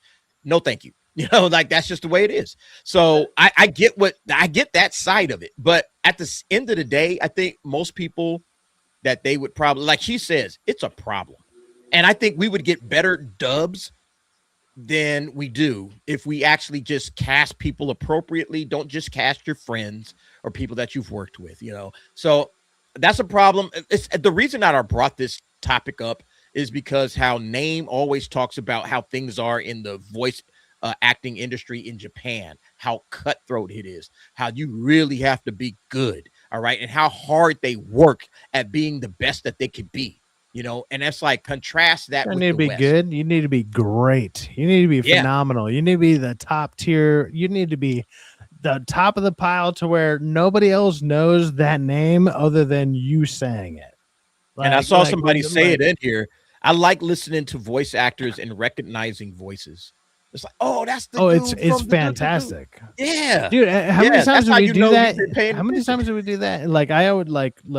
One of my favorite parts about coming onto this panel in general and like talk about anime is also talking about how it applies to Western media, because that's what I'm more familiar with. Because don't get me wrong, I'm a anime fan respectful through and through. Nowhere as close to any of you guys on the panel. I have no problem admitting that. That's fine. But when it compares to like Hollywood stuff, like watching the people that are so passionate about like anime and the voice acting and everything, and then watching Western people talk about stuff, you're just like, dude, these people care so much more. They care so much, and it's like enlightening, where it's like, okay, at least the artistry in this stuff. Because I'm a musician, I'm a musician for fucking 23 years now or whatever, like however long it's been since I've been playing guitar. But it's like, oh my god, it's like I love this stuff, and I love seeing people passionate about their artistry. I love that too. I love that, and it's amazing. What were you about to say, name? I mean, yeah, go for it. I know I'm just like Cybex said, contrasting it, he has been talking about the Supergirl press tour, bro. That thing is a dumpster fire, bro. There's just no way terrible. around it. And then you compare, there's when Tojima was coming out, they had interviews with each of the cast members. One of the cast members, Kenichi Suzumura, it's a really long video and it's only in Japanese, so I didn't send it, but pretty much it was like the four main characters, like they were interviewing the actors, and he had the most to say because he was an actual Kamen Rider fan. They would just keep cutting to him because he had the most knowledge about Kamen Rider out of everyone, pretty much almost everyone in the cast. Because he was like, oh yeah, man, I became a voice actor originally because I wanted to be a voice actor for Kamen Rider. So it was kind of a full circle moment for him. And that's what Cyphex is this is why I love going to Anime Expo, and that's why I started going to these panels where they have a Q&A with the cast, because you get to see and hear their thought process, because it's not and that's another problem. I'm sorry for going all over the place, but that's a problem with the quick turnaround in the West. I've heard them talk about they're at one studio, then they're at the next, because they need to juggle all these different jobs, and because it's so low paying, that's why they need to take all these jobs. They don't really have the time to focus as much on these characters. I'm pretty sure they would love to, but because of what the job pays them and what the industry is like, they're forced to do a lot of things at once just to scrape by. It's really cool just hearing the artists say oh, I read the manga, I thought about it, if I can, I try to sit down with the mangaka and talk to him about it. So it's just this kind of this level of depth in terms of research for the role, just to bring it to life. When you could just phone it in and just be like, oh yeah, I'm gonna show up at the studio, just say I'm just gonna show up and read. Yeah, exactly. Yeah, it's really a huge it's a work ethic contrast, I feel. But like I said, I feel like this is an industry problem. We talk about globalization. I think if you're gonna put so much stock into this, you need to give artists time to work, not just on the Japanese side, but on the localization side too. As much as we clown on it, I think they need more time to work too, because everyone's trying to do the best job that they can. And, for whatever reason that, whatever product comes out and whatever quality it's I think time, if you give them time, it can be an easy way to alleviate it. It's not going to solve every problem, but I think that's one of the first steps, is just give them time, because like DA said, some of the dubs, I sent Brandon the what's it called? The Fist of the North Star, the 2026 dub. I was listening. I was like, "What is this, bro? What was that?" I don't know if you saw that clip, Brandon. I was like, "Bro, what?" It was so bad. What was that? Yeah, that is one that cannot be watched dubbed for any reason whatsoever. It is so fucking bad. Yeah, and so I think another problem that wasn't brought up was also the pay. I think some of these voice actors, once they reach a certain level of notoriety, studios don't want to pay them anymore, because these guys know what they're worth. So they'll bring in new talent, usually unknown talent, because they're willing to work for less. MMA Chris King's not here. He would be a great resource on this, but a lot of the big name voice actors, they're probably not going to take anime rates, because they pay little to none. They're established. They're doing AAA games. They're doing all these other things. Some of them even have the benefit of being in Hollywood productions.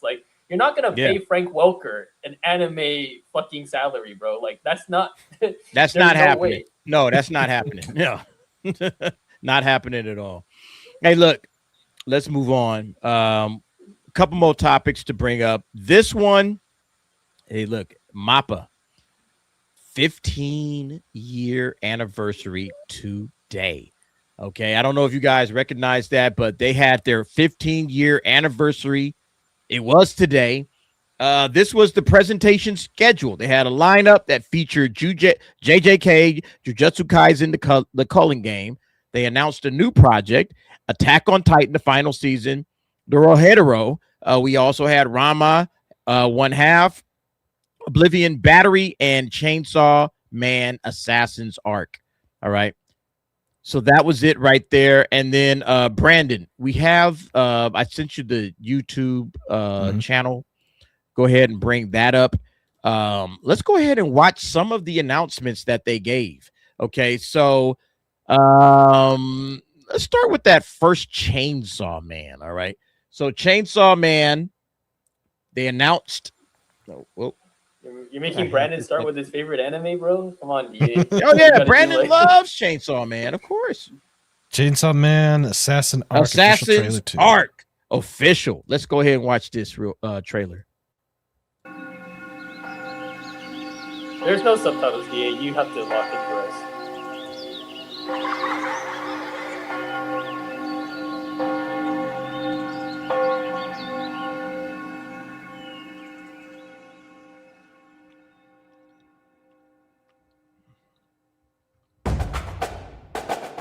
Coming to America.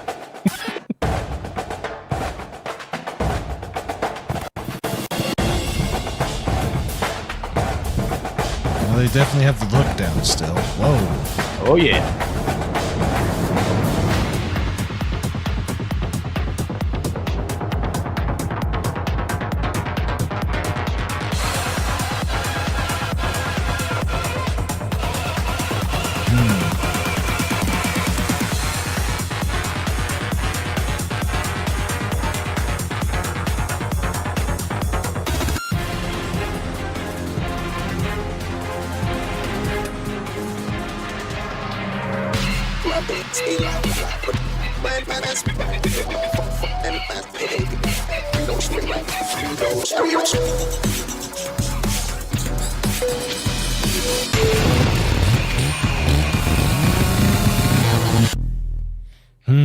Interesting. I like this. Yeah. So Denji is back. Chainsaw Man, Assassin's Arc. Look, we already saw. I think the special surprise was the Jimoto Saito, so we can skip past that. That was the special surprise. You don't want to let Cyphax watch the crackhead anime, bro? No, we don't need to let Cyphax watch that, man. Let's do Ranma. Okay, Ranma season 3, trailer 2. Will they? Won't they? Translation, man. Come on. Maybe. Well, let me see. Do they have the translation up for the? Nope. No, it's DA's got that for us, man. But all you need to know is, will they? Won't they? Hot and cold. Either love me or hate me.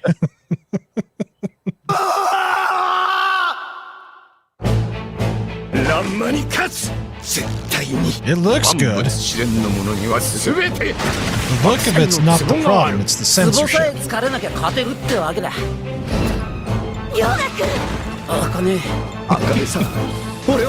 course, reorder won't stop.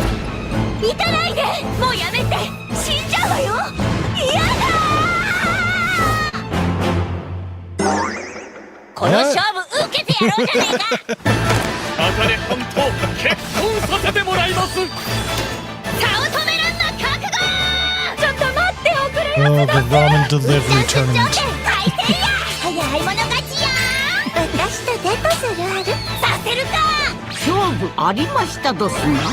Yep.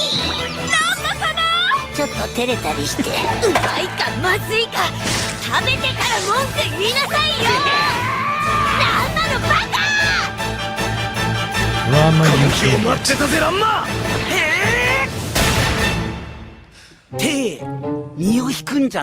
Hey, Peachon. I'm gonna get you, little piggy. Make you bacon. Brandon, you seem a little. Brandon, you seem a little excited for this one. I've seen in the original series. I'm up to about where they're at now. A little further past it. my sum total with this is watch the original up until you can't. If they happen to go past it, then fine, pick it up from there, or just go read the original because you won't get censored, or at least not like how they did with this one. Yeah, bro, DA, you've already watched Marriage Toxin. This is the next logical step in your anime journey, bro. If I got through Marriage Toxin, I'm good, huh? Yeah, Ranma is a blast. Like Brandon said, the new one, the problem isn't with the production. The production's actually insane. The animation, the music is really good. It's just that the subtitling, the dubbing's a little questionable. Even from what I've seen, you know. And I just listening to it, I'm like, all right, it's like you guys are clearly trying to push something. And I know there's a big conversation, and I hate that it's conversation because it shouldn't be. People are trying to claim Ranma as like a transgender character. I'm like, no, he's trying to change himself back into a boy permanently. That's the whole goal of his trying to get uncursed. He's cursed. Exactly. He sees it as a bad thing. It's like, so what are you trying to say about transgenderism when you like try to claim this character? Yeah, definitely. I as I said, when it goes to this particular show, watch the original because the original English dubbing was awesome. It was actually really good. Or watching the original Japanese because it's really good. Either way, you're gonna laugh your ass off because it's great. But no, if they haven't censored it nearly as bad, it probably would be okay. Because Rumiko Takahashi is all over this. She's been wanting to do this for a while, and she wanted to focus more on some of the combat stuff because, you know, they did it in the original, but not to the same extent as they have with this one. But really, when it goes to it, watch the original. I think you can actually watch it on YouTube now that I think about it. So, yeah. Okay. OG Ranma. Way to go. So, they really didn't they had a longer Did you guys watch the JJK trailer? They dropped the JJK trailer too. Did they? I didn't see it on there. Yeah. Well, I don't know if it was on there, but that was another one of the announcements. JJK season 3 part. Yeah, I know they announced it. I just didn't see it, so I wasn't gonna. There was a trailer. Another big announcement. They said Attack on Titan. The Attack on Titan announcement was just a video game. That I saw that. Like season 3 to the end, and MAPPA's doing some stuff for that. So, Brandy, can you find the JJK trailer that it dropped today? Ooh, yeah. Give me just a second. I'll take a look here. Okay. Brandon, while you're looking for that, if you can talk while you're looking, did they also make alterations in the 2022 remake of Urusei Yatsura? Because I know that's another Rumiko Takahashi thing that got. Yes. Okay. My take with that, since I haven't seen the original, I absolutely loved Urusei Yatsura. All 4 seasons of it, fantastic. Yeah. It's bloody fantastic. I laughed my ass off at it, but it's one of those legacy IPs that just never quite really catches on with the modern audience. And yeah, if you try to watch the original, depending upon the dub that you get, you could probably end up with 5 different versions of the same English dub. It's one of those weird early 80s IPs that is a little hard to find. But yeah, I did find the JJK Season 4, the Culling Game Part 2 trailer. This already has 6.8 million views in 18 hours. Of course it does. It's a JJK. All right, let's watch it. I haven't seen it yet. It always goes crazy, bro. That's sick. I'm sorry. Yeah. No, that was a fucking terrible trailer. What are you talking about? Like, it showed nothing, did nothing. Like, yeah, I'm not sure what that was supposed to show us either, man. Like, it was like, it's like, hey, here's a bunch of cool scenes from something you're not gonna like see for a couple months. I mean, we saw the guys. Don't get me wrong, like that's kind of cool, I guess. But what the fuck is going on? What are you talking about? Don't ask me. I've never seen. I don't know any of it, so yeah, I can't answer that question. Even the people that watch it don't know. So, well, I mean, it gave us, you see Yuji, so the mystery, Yuji Itadori, you see Megumi, you see the characters. I and Sukuna, I guess that was there at the end. Man, I'm just not sure what was. I saw the characters that I've known for the last. I don't know the They're doing story. things, but Yeah, we have no Gilgamesh idea of said it what looked great. anything. Okay. I mean, Look, think, I love like Cullen the Game Season animation? 1 part or Cullen Game Part 1. I guess I'm just gonna be surprised when Cullen Game Part 2 comes out. I think that's just a general problem with trailers nowadays. I feel like the art of trailer making has become lost or diluted. People don't really know how to They're all create a trailer. terrible at it. They're It's either terrible at it. because this is why it's really sometimes like I'm just excited for a movie. I try not to watching watch the watching that in a secluded bubble. You've never seen this show ever, and you're like, oh man. If you just showed that to somebody who's just like, oh, just a bunch of flashy images of stuff going on, would you be like, you know what? I can recommend the first 2 seasons to somebody based off of that. Of course you couldn't. Of course you. Yeah, I mean we're you know you can't can at this point. You know you can't. But like if you showed Solo Leveling, which you love, if I showed you a trailer of Solo Leveling season 3 and you had no knowledge of Solo, you'd probably be feeling the same way. Pull one up. I bet it looks way more interesting. I'd put a bunch of money on it. It looks way more interesting than that. That's just random imagery, dude. That looks like AI imagery. Like, don't get me wrong, it's probably not AI. I'm not claiming that it's AI, but come on. Come on. I couldn't hear what Sukuna was saying, so yeah, I don't know what. Yeah, because I don't understand Japanese to that extent. Maybe you do, Gilgamesh, but I don't know. We'll figure it out. I'm gonna watch the hell out of it though, because you always got to watch JJK twice to understand what the hell's going on. That's all I always say. How many times do you have to Rockefeller says Cyfax will bet on it with his record. DA, pull it up. To be fair, my last bet I won $305 on. So you want to bet on that? You're not a good bettor, bro. You're not good at the bet. Yeah, how many times did you? With all my bets, I'm actually equal. I'm flat. I'm equal. Actually, I'm up like $2 through all my bets. When you watch season 3 of GGK, how many times did you have to replay the rules episode? Fuck, man. That you don't really understand anything about the rules episode until you watch it like at least 10 times. You really have to replay that thing again and again and again and just pause and read. And it's just like, it's ridiculous. All right. They showed that to us in Anime Nights. It just flashes up on this.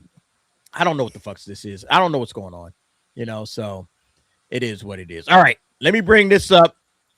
Now it's time for the piracy segment of the show where we talk about anime piracy, manga piracy. Name who is Boichi? He's the artist for Dr. Stone, if I'm not mistaken, for the manga. Like he draws the art for Dr. Stone. So it's all the anime is almost coming to an end next week. So it's probably a big thing for him. But he's been posting a lot about this stuff recently, just like piracy, just about digital content, and just the manga industry in general. And he's been proposing questions and he's trying to offer solutions or proposals for solutions. Yeah, proposals. He's trying to fix the problem, which is something we've talked about a lot on this channel. How do you fix the piracy problem? So here's what he says: how to turn piracy manga readers into consumers of a healthy comics and manga industry. The most standard and traditional solution is for a country to join the international copyright system. However, the reality is often more complicated than simply saying they should just join. Such decisions are frequently tied to much larger international agreements and negotiations. There's a lot of moving parts. It's not just as simple as join, which I completely agree.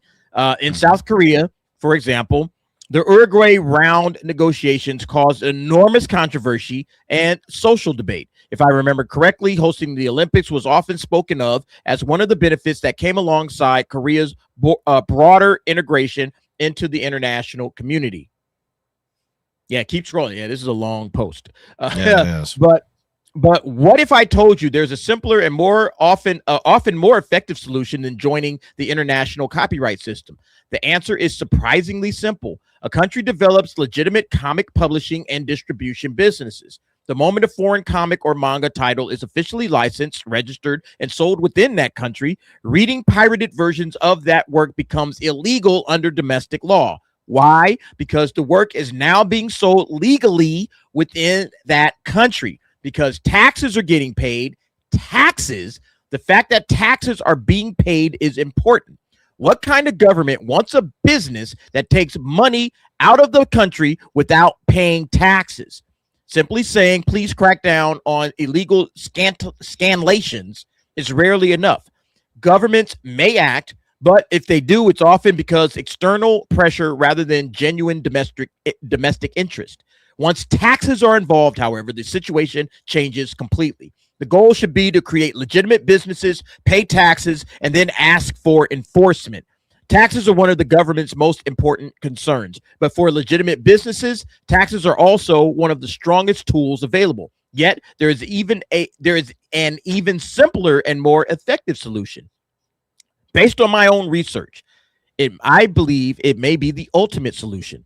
A country becomes the producer of comics and manga. Its creators begin selling their works beyond their own borders. In other words, it becomes a comics nation. The country has a soft power. The comics industry generates more tax revenue. Creators earn foreign income through exports. That alone is wonderful. And then they generate even more tax revenue. When that happens, I believe the conversation changes completely. People begin saying, we want to join the international copyright system. We cannot tolerate our country's valuable cultural creations being stolen. And the key card needed to make that future possible is the aspiring comics and manga artists of the world. And I've often said that aspiring creators around the world are treasures for the future of comics and manga. I have said it privately for more than a decade. I have said it publicly on YouTube for at least 3 years. Today's discussion is simply one more reason why I believe they are so valuable. They are one of the secret weapons of the future of comics.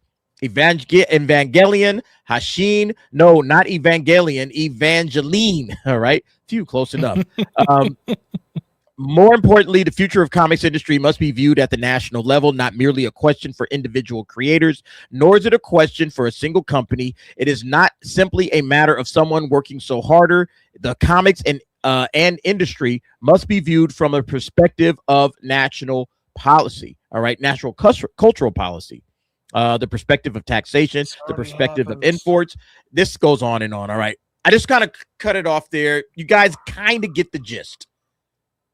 What do you think about his proposal? I'm going to start with you, Brandon. I know it's a lot to consume, but and that's only just the first page.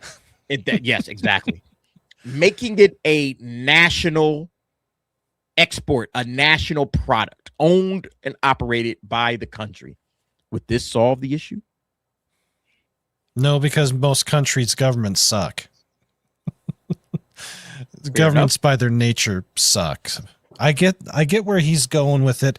Basically, instead of it being, as he said, an individual problem, an individual corporation problem, make it a problem for the whole entire country. And yeah, in this case, I do like the idea of if it's not currently available for legal purchase in your country, sure, go out and, put on your straw hat and go get it.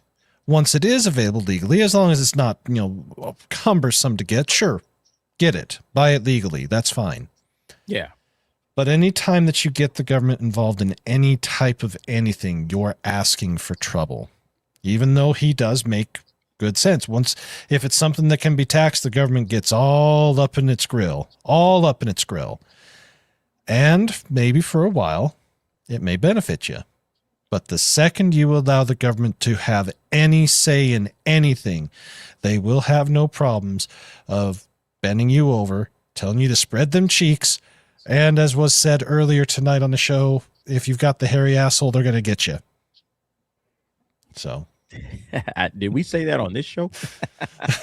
I know It might have been the on guys New were Black talking Street. about hairy assholes, but the point is still you got to be very careful anytime that you start allowing governments to try and dictate things. So I agree. Name. What are your thoughts, sir? I mean, I'm in agreement with Brandon. I think maybe it's because I'm an American where the panel's American. I don't know how many of you guys are, but I think I was born with a natural distrust of government. And I think that stems from a distrust of people, because it's like in an ideal world, what he's saying makes sense. Like, he's saying all the right points. If it is, instead of it being a corporation's problem, if it was the government's problem, if they're gonna lose money, okay, now they're gonna start worrying. Once the IRS, bro, they're on you, bro. If you're stealing like even a cent from the IRS, bro, they're gonna get that cent back, And I feel like it would be the same if they started cracking down on this on the governmental level. But like Brandon said, once you get the government involved, they're gonna start asking for things, and whether that be on the creative side, behind the scenes, we don't know. And I think the problem doesn't just end with piracy on a legal level. I think some of it also stems, like we've been talking about, on, can we call it a moral level? Because I fundamentally disagree with a lot of the things that these localizers are doing. Like, I think that, the things that they're trying to push with their localization, and some of it ranges from like, okay, haha, it's just a bad job, to some of it just being straight up a butchering of culture, of authorial intent. That's something that I don't agree with. And that's why, for me, as long as these companies keep, hiring people that do that until they clean that up, it's really hard for me to pay for that legally, because I start asking myself, where is that money? Does that money just go back into paying these people? Like, where does that money go? And it becomes even more complicated when you throw Big Daddy government in. So I think for me, I don't think this solves the issue. Like, on the legal,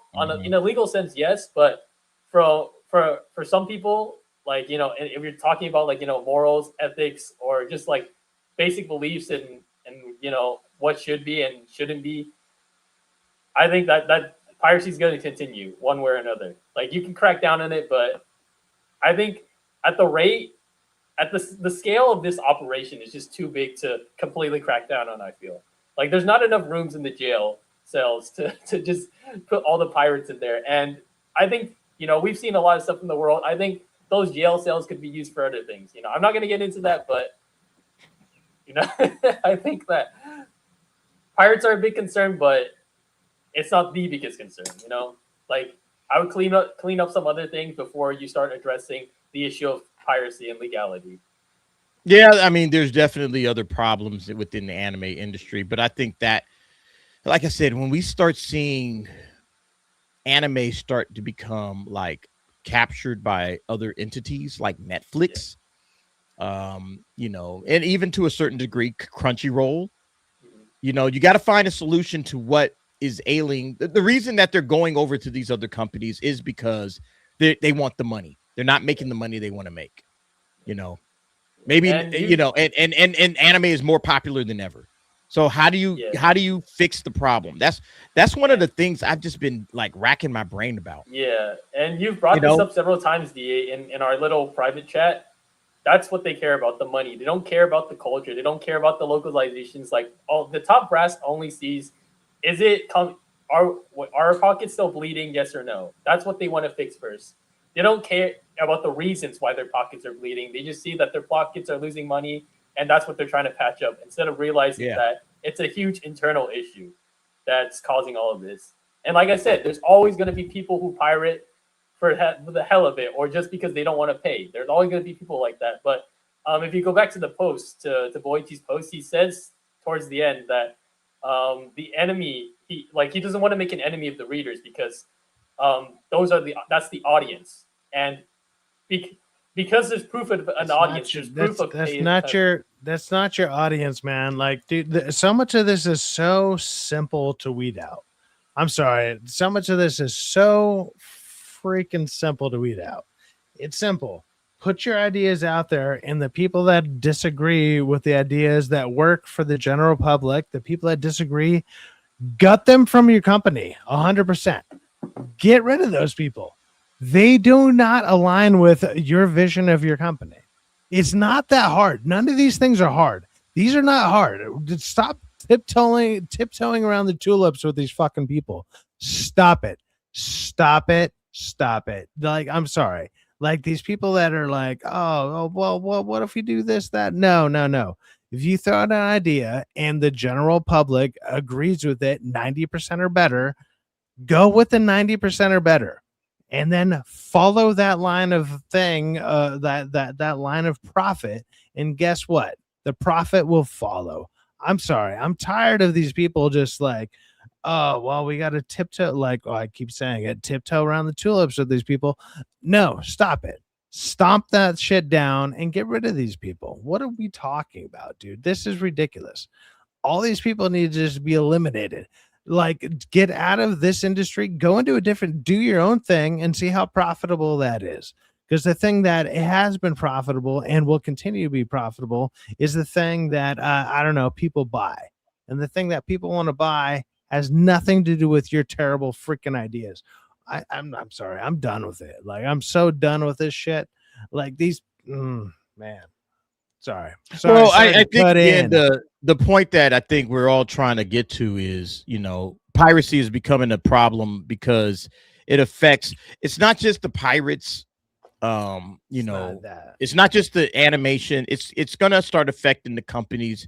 It's just gonna keep going up. Like bring that one screen that you had. I saw you were sharing it, Brandon. And it's kind of the issue right here. All right. Let me shrink this down and bring this up. All right. Our friend The easiest way to stop piracy is not putting anti-piracy technology to work. Is giving those people a service that's better than what they're receiving from the pirates. It's a service issue, right? That's the problem. That's why Steam was so successful. And that's why piracy almost died when Netflix started, because it worked better than pirating. Well, now that everybody and their dog wants to have their own thing and Netflix is not the end all be all, yeah, it's back on the rise again. Yep. And it's the same. And Gabe is absolutely right. If you look at any of the stuff that's released on his platform or any other platform, if it has any type of anti-piracy stuff, whether it be de novo, which, they can go and do stuff themselves, but anytime you do that, you are sacrificing certain things, more particularly performance. And especially with people on the PC Master Race, what's the one thing that you don't fuck with? You don't fuck with their performance. So he's right. A lot of the games that have come out that have all these various anti-piracy stuff in it, you get the hacked version of it, you're getting a better experience. Well, like you mentioned Steam. They don't listen. Well, it's like you mentioned Steam. It was the same thing with Spotify and music. Mm-hmm. Once Spotify came out, that kind of ended music piracy. So now you could just go and get a Spotify subscription. And, for I forget what it is. I pay for it. I don't even know what it is.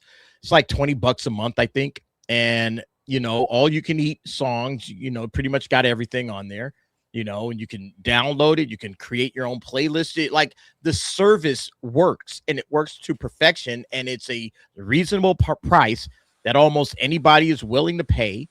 Mm-hmm. And so there it is. You don't really have the same. So you don't have piracy in music anymore. Everybody's got Spotify, or some people got Apple Music, I guess. But yeah, that's the issue. How do you fix the problem if you don't want to fix the problem? You got to fix the problem with the service. There was if you had like a Spotify for, let me just say this: you had a Spotify for anime, where, and I guess that's what Crunchyroll probably should have been. But if you had a Spotify for anime where you were able to, it's not region locked, so people all over the world, you don't have to ever worry about it being region locked, and it had a reasonable price, and maybe even had some manga on it, has some digital manga on it. Everybody would buy it. Everybody would watch it. Everybody would use it. And it pretty much had every anime you wanted. Everybody would have it. So why can't we get that? Go ahead, Name. I just want to say there's a separate post. It was related to this, but we didn't. I don't know if you didn't pull it up. It's too long. Yeah, I was going to read it, but it's like he talked about he brought up an interesting point. It was like, why do people still buy books in an age where this digital medium, you can get anything, you have everything at your fingertips, like with these pirate sites. Yeah, it's because the joy of ownership is still so strong. I still collect manga whenever I can. Even though I could just get all of My Hero on digital, on Shonen Week, on the Shonen Jump app, or I can just pirate it. there's a joy that I get from collecting my favorite series, and I don't know what I'm trying to make about this, but I think that's another part of these things. Like, it's the idea of ownership. Is like we're paying for a service, and like Brandon said, if the service isn't good, if the performance isn't good, you know, I don't even own it, first of all. So it's like, you know, I'm paying for something that's subpar when I can just buy it myself. Like I that's what I think that's what leads a lot of people to piracy, because you have all these streaming services split up. You know, I have to go to this to get this show. I have to go here to get this because it's not on Netflix, not on Crunchyroll. It's only on High Dive. It's like, you know, why bother? That's like, I got bills to pay. I got, you know, mouse to feed. Right. I got to pay for gas and all that stuff. It's like, you know, that's what, like $20 minimum out of my account is like, I'm good, you know? Like, if I don't own it, it's something that it's the first thing that I cut out of my budget. Agreed. All right. We got to move on to the next topic. We should have saw this one coming. Hey, we should have saw this coming, man. Crunchyroll's CEO wants Japanese studios to make anime based on Indian stories. Chibi Review says it begins. Bro, I don't know how bad the comments were on this one, but I saw this same post on Facebook and Instagram, and the comments were absolutely devious, bro. They're saying some crazy stuff, bro. Like, what? And I mean, he's an Indian guy. What did you expect from the Crunchyroll CEO? He's Indian. What'd you expect? Of course, he wants Indian stories being told. Sure. But you know what's crazy is, like, I think a lot of us here in the West in general, like, we say this all the time where it's like, hey, give us African stories, give us other culture stories, give us whatever. Like, you know, like for us, like, so I'm obviously going to a movie perspective, obviously not anime. I have no idea about if this guy's an Indian dude, whatever, that's kind of crazy. This is kind of wild. But it's like, in general, I think other people want to hear about other people's cultures. Like, if you're going to integrate into our societies and stuff like that, let us hear about your crazy cultural stuff. Like, right, everybody has that, right? Everybody has weird shit that people talk about. And in all honesty, it's actually pretty fucking interesting. Wouldn't that be great to experience, whatever?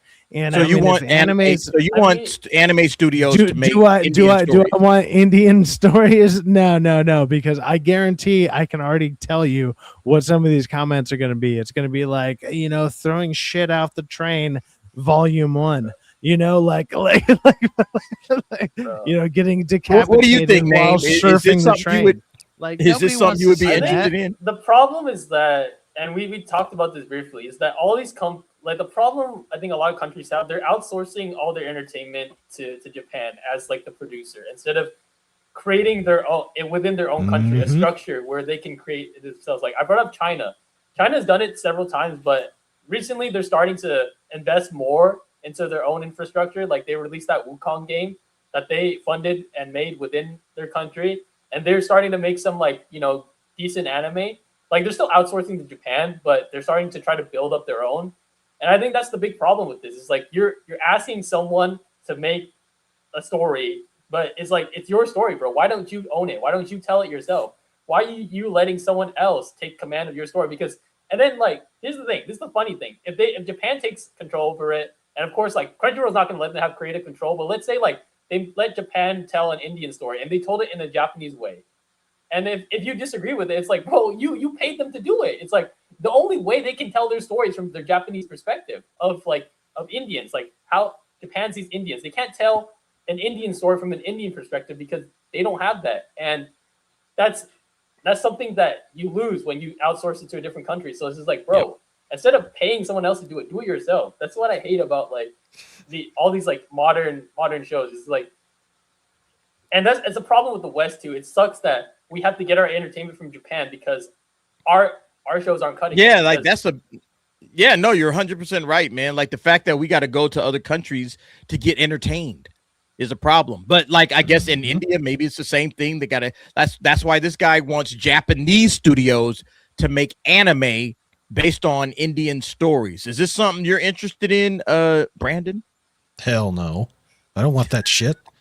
I don't think the Japanese want that shit. No one else wants that shit. I mean, quite literally, they don't want that shit.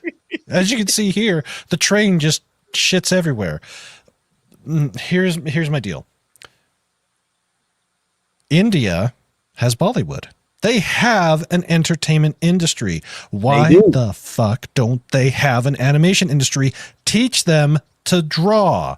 How hard is it for them to draw? Make it their damn selves, and if it's good, it'll sell. That's simple. You know, there's the Japanese style, there's the American style of animation, which has sucked in recent years because of, Cal Arts, but the English have their own style. If you look at any of the cartoons from back in the day that were done in England, they're very distinct. The same with the French, the same with the Germans, the same with all of them. They all have their distinct styles. Don't form out your style to another country. I couldn't agree more. I think you kind of hovered over the thing that I was interested in talking about, which is animation changes just like acting, like you just mentioned, Bollywood. Just like, the style of storytelling is embedded into the animation itself. It's not just, we're just telling a story from India. Like, because look, does anime sometimes tell stories from other cultures or invite other like types of storytelling into anime? Yes. Yeah. I mean, we saw that, with Attack on Titan, for that matter. It's like it incorporates different, like countries and backgrounds and, various things into their anime, but it's still Japan doing it. And it's Japan storytelling style. It's through a Japanese lens. Like Exactly. If you want to do something that's anime in India, then India should be doing this, not Japan. Have India do. Hey, we need to teach India, like you said, Brandon, how to draw. And then they have their own animation industry, writing and creating their own stories from their culture. That's the way to do it. Not to try to say, well, now that we run Crunchyroll, we're going to have Japanese studios do it. It's like, no. If you teach India how to draw, it's going to be a bunch of like shit hieroglyphs or like hieroglyphics or whatever, and it's all going to be made out of maybe shit. It's good. Yeah, right. They're drawn in shit color and everything. They're going to use that. Maybe... They're like, this is our special power. We shit in our hands and we use it to make. No. I mean, I don't want any of that. Brandon's about to drop a live disc, bro. You guys are about to see the type of timing Brandon gets on Twitter, bro. He's there. It is. No, but this reads just like I'm all worse. these people. Don't follow me. This reads like, we've seen these before, like people begging for representation in media. It's like, please put more, black people in this. Please put more Indian people in like anime. It's like, bro, make your own anime. Stop asking for someone else to represent you. Represent yourself. Exactly. Yeah. Yep. I couldn't agree more. I think this is a dumb idea. I hope it doesn't happen. Look, he's the CEO of Crunchyroll, so he's going to have some pull and some influence over some of these Japanese studios, but I hope they just kind of tell them, bro, we're just going to keep doing what we're doing. You could talk to some Indian, animation companies, and start talking to those guys about bringing out Indian stories, but we're going to keep, doing what we've been doing, that we've been successful at. Like, it makes absolutely no sense. You're going to get a bunch of Muslim haram stories. Like, it's like, oh, this is my haram. And it's like, it's all going to be like 9-year-olds and younger.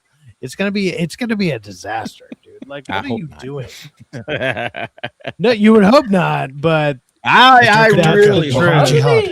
How did they even watch anime over there? Don't they have like a lot of like religious restrictions on like women and stuff? So like, are they like there's some crazy imagery in anime? Like they don't. They just imagine all the 30-year-olds as 12-year-olds, and it's a fucking disaster. I mean, related to that, and you know what? After that report that came out in Europe, I believe it 100%. So yeah. But I mean, all right, guys. On a similar note, also like didn't Kodansha also open up like a publishing branch in India too? So it's like, it's like what's the sudden move? I know they got a lot of people like they. That's what it is. It's a lot of people. They got a lot of people. They got a lot of purchase. Like, what is India like? Over 1 billion people or something like that in India. So that's a lot of people. Supposedly, what- them and China have like 1.4 But- billion people each. But what's the Supposedly. what's the GDP of India compared to like other countries in the world? Like, The do they what even again? have the GDP? Like, do they even does the average citizen even have the buying power to It's like shit. be going out and buying manga? Oh, probably No. not. What's no. crazy is the collective IQ is still less than 100. So that's wild. Like they got more people. But look, but do the you think they IQ care? is down. They just want as much money. If you got 1 billion people, if only 10% of those people can buy your shit, then that's fine. All right, that's over 100 million people. Even if only 10% of the people in India actually got some money to buy some anime, that's 100 million new customers. That's how they're looking at it. It's a numbers game. All right, it's absolutely a numbers game. Sadly and unfortunately. Yeah, we'll see it what is sad. happens. Let's move on. We're about to wrap things up. We have 2 of our anime fantasy league players out. That would be Angel and Stacy Gardner. So you can see where me and Name are. We're sitting at the bottom. Name, we suck, bro. You're actually you rose up 585 spots, but you're still in last place. You know what's crazy? This week, Rent a Girlfriend season 5 is gonna be my fucking ace, bro, and it's gonna get me points, bro. It's fucking crazy. It's my bro. I know we were clowning on it, and it was a bad pick, but because it was so bad, like for some reason, like it positioned itself to be good this week. So I'm like, okay, I'm gonna get some so points. maybe I should switch up and add that one, huh? No, I think no, I got no. that It in depends my- on it depends on your circumstances. Because for me, for my ace, the way the ace is calculated, it's like the highest, your highest earner of the week. And I already three of the shows on my active already passed the threshold. So, and this is the 1 week where Rent a Girlfriend is gonna be my highest earner. So for me, for my case specifically, it's doing well. But it really depends on what the other anime are looking at, like on your list. So I wouldn't just put it on just because. All right. Well, look, Stacy is killing it right now. Angel is right behind. They're actually like really close, man. Yeah, they're not too far apart. They must have the exact same. Look, their weekly points are exactly the same, so they must have the exact same lineup. So, well, we're coming towards the end of that season, but I didn't do too well. I thought I would do a little bit better this week, and I sucked. It's a learning process, But, yeah, you got to learn how to play it. That's for sure. I mean, all right, guys. Okay, since we don't have our other players here, and we couldn't make more of that, you wanna end on a different conversation. It was a question that I asked. I don't know, and I was trying to bring it up, but the panel was moving. I wanted to ask this last week we streamed, but what are some memorable voice performances that you've seen in anime? It can be any language. We talked about it briefly early in the stream about the amount of work that comes into this, but what are some performances? Because we know shows, we know characters, but what are some performances that just stick in your head after the show's ended? You just think about it and you can hear that character's voice in your head, or you just think about that performance and you just hear it. It goes to me. For me, it goes to Chris Sabat and All Might. Ooh, all right, that's a great All one. Might. That's one of my favorite characters, and you guys always see it when I'm showing the super chat goal. We didn't hit one super chat tonight, which is wild. But the super chat where he's fighting Nomu, and it's Go Beyond plus Ultra, and that the thunder in his voice is so powerful, man. It's one of those moments that you will always remember when it comes to voice acting. Chris Sabat has been in 1,000 anime. I can't even count how many different anime he's been in. He does a lot of stuff. He does Vegeta, he does Zoro, All Might, he does. I think he was Kurabara too. I think he's Kurabara in Yu Yu Hakusho. I mean, he's done so many great voices, but that All Might, that Go Beyond plus Ultra, oh my god, man, that's some of the best shit ever, man. So yeah, that would be mine, 100%. You can bring mine up. For us, Brandon? Oh, okay. Brandon has his up. Oh, Helsing. Oh, shit. Crispin Freeman. Yes. Perfection. Early 2000s voice actors were built different. And man, Yeah. oh, so good. Police girl. Police girl. This is your master. Put my head between your boobs. Wait a minute. That's abridged. Never mind. But yeah, you want to talk about perfection both in the original TV series that got cut short and the full complete OVA that took 6 years to do? Yeah. This is it. Nice. Okay. Name, that was your topic. What who you got? My quest, dude, it's crazy because I have a lot of favorite performances. Like, even if the show is not good for me, sometimes the performance just sticks out. Ooh, Justin Cookies. Is he good, DA? I haven't seen. Yusuke? Oh yeah. Oh yeah. Oh yeah. You know, let me think. Let me look at my list. Okay, I think one of my standouts would be Shuichi Ikeda as Char Aznavour, the Japanese voice of Char. If you've watched Gundam, that guy, he's been doing the voice of Char for a long time, and it's only recently that they replaced him. They, the voice of Char has been through passed through several hands in the English dub, but in the Japanese, they've kept him for pretty much almost all 50 years, with a few exceptions. But that's a great performance. I think that's one of my favorite of all time because of how consistent it is, and the way he brings it back every time. Like, he can't do it like he used to because his voice has gotten more gravelly as he's aged. Because he's also Shanks in One Piece, if you guys didn't know. But that's a really good performance. Like, just watching him play that character, and then in another iteration he plays a version of Char. It was cool to watch. But that's my pick if I had to choose one. But okay, Cyfax, what you got? You're muted.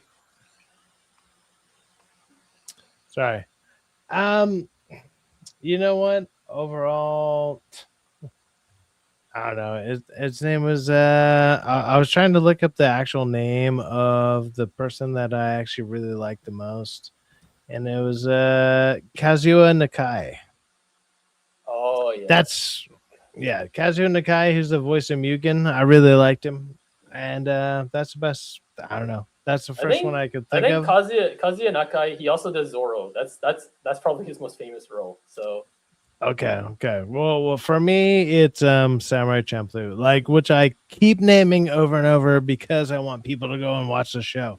It's an easy show. It's an easy show to watch. It's only 26 episodes, and if you really think about it, they're only 15 minutes when you do the intro, outro, and everything. Anime is only 15, 16 minutes a piece. You can knock out 4 episodes an hour, 26 episodes. Don't get me wrong. Maybe it might be a 2 to 3 day watch with a couple hours to spare. Come on. There you go. Go check it out. You'll have a good time, and you'll be like, wow, this was good. And it was something that was shown in American television, and, well, a lot of us, Americans waited to watch it. So, I don't know. I'm always gonna highly recommend that. So I don't know.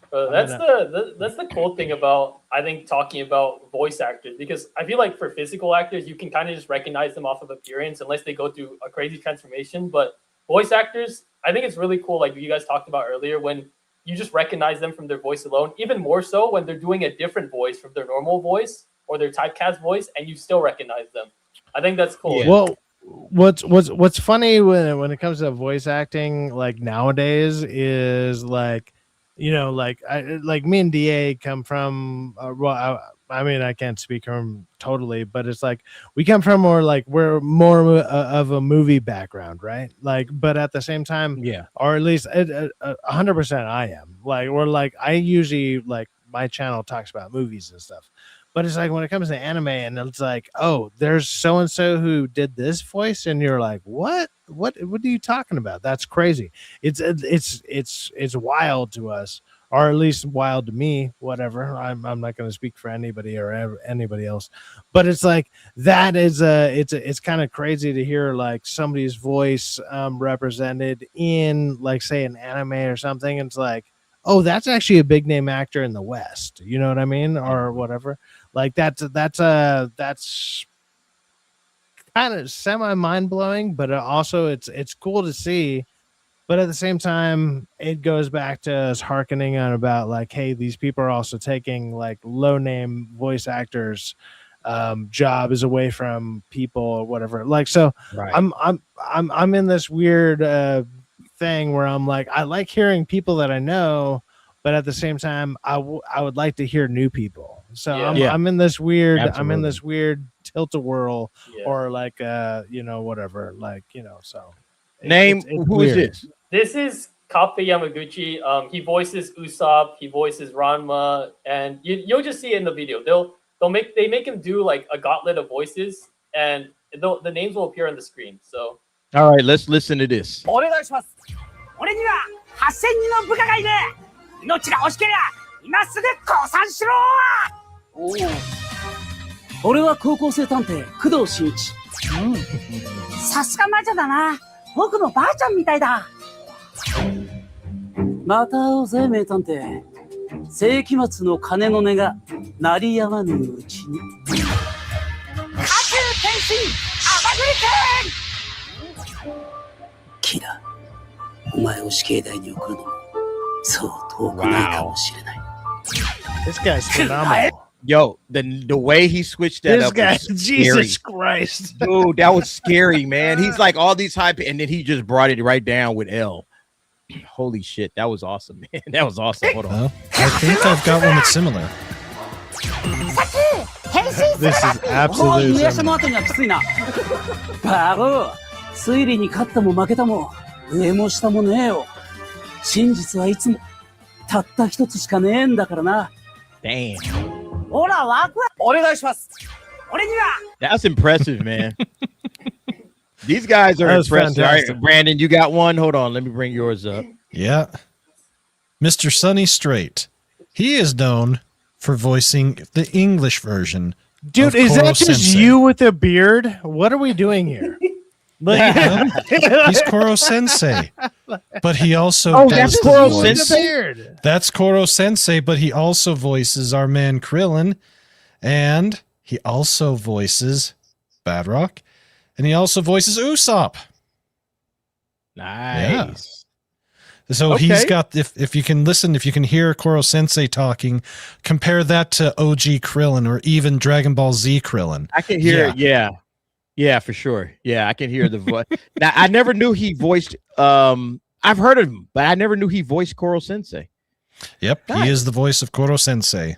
Like how Brandon, the anime guy, is just like casually dropping who he actually is, but he's like, "No, I don't do this." But He doesn't look that much like him, Cyphax. Come on. Oh, come on! Put a beard on him.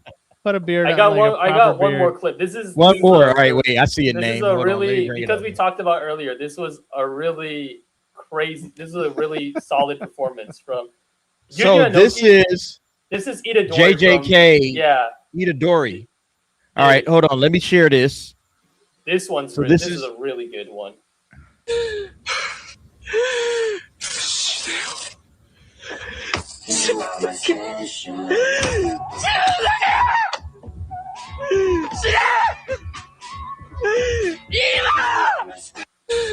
Wow. He specifically asked because they usually record standing, but he specifically asked them, "Yo, can you move the mic down so I can actually, emulate?" So he can get into that. Yeah, where exactly. because I remember the scene. Yeah, when he's like, basically he just killed. Yeah, like a it's whole lot of when they switch him back. Junior Inoki, that's the name of this guy. He's a really, really consistent actor. He's been showing up more and more recently. Like you could probably Itadori is his biggest role, but he has he's just really super consistent. And I think one of his underrated roles. It's a very I don't know if you've seen this one, Brandon, but it was called Working for God in Another World. he was phenomenal. That one, I laughed my ass off for that anime. That anime had him and several other star-studded voice actors. They're all just fucking around in the booth, bro. Like, you just watch that anime. It's a little out of pocket, but it, like, if you're talking about like ensemble performances of like, you know, very high name voice actors, dude, that was like something crazy, because usually you hear them in these like serious roles, but then like just to hear them like, you know, just fucking around, just like, you know, doing crazy things with their voice, like I think that's just a cool thing about voice acting. Like you saw earlier with the L voice actor, like how they can go from like one place to another, and even if it's not like that overt, just like the little subtle things that they do, I think. But that guy's talented, man. That was some serious work, man. That was great. That is talented. All right, guys, we are about to get out of here. Everybody, thank you very much. We got a couple of super chats that came in late, so I want to say thank you to Jillian of the H for $19.99. Here you go. Great convo. Keeping them lights on. Thank you, Governments Jillian. suck, and in the end, only take. I love it.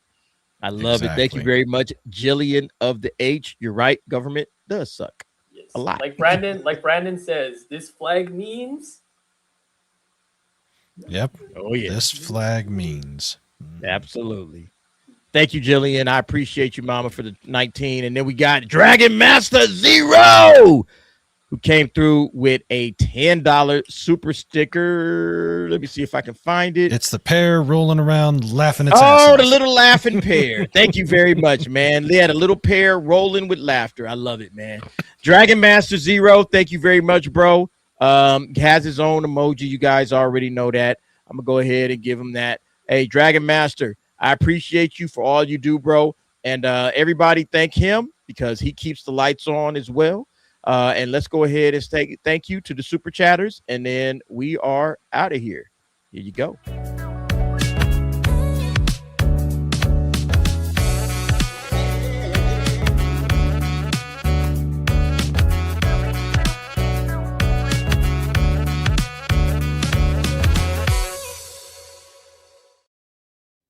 All right. Cyfax, anything coming up, bro? Yeah, well, I'm gonna keep saying this. I'm on my way to buying a new computer because, well, even tonight, I was surprised I was able to even join tonight. So, yeah, my computer's on its way out. So, once I get that going, then sure, I'll be doing more stuff. I'll be doing more videos. I'll be joining more stuff. And other than that, no. Until that gets done. Other than that, no. All right. No. I love it. Brandon, the anime guy. Hey, Anime 101 tomorrow morning, sir? Yeah, well, since it's already midnight for me, almost 1 o'clock, it'll be at 10 a.m. Eastern time, 7 a.m. for you West Coast people, 8 a.m. for me. And yeah, we're got a new project coming up that I'm going to announce and talk about and start compiling things. And of course, we'll go through the current season, take a preview at some of the new stuff coming out, because everything that I'm set to watch now has a release date. So yeah, moving forward into Brandon, the summer season. Is this one of the few times where you've stayed for the whole duration of the stream? I know you've done it before, but I know like usually you did that because you got the next day stream and it's he usually has to get up early. Yeah. So thank you for hanging out with us all night. Absolutely. Man. Appreciate it. So Brandon, guys, get over there, sub to Brandon, the anime guy. He'll be going on in about like 6 hours. I don't know how long. He'll be up early in the morning to go through Anime 101. I usually just kind of listen in the background. I always watch it and I always have it on so I can just hear what Brandon's talking about. And then in a couple of weeks, me and Name will be at Anime Expo. We will be covering it in full detail. We're going to work out the schedule because we got to figure out who's covering what. But me and Name will be there doing that. So look forward to that. But anyway, guys, thank you very much for hanging out with us tonight. We will be back next Friday for another episode of Anime Nights.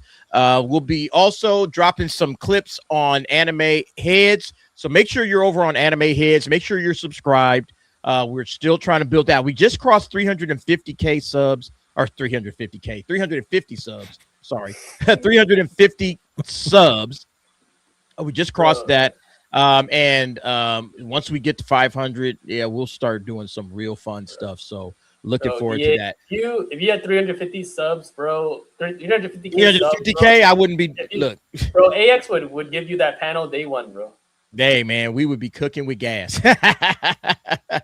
All right, guys. Thank you very much. Everybody have a good evening. Appreciate you guys hanging out with us on Anime Nights, and we will see you on the next one. Peace out. Later.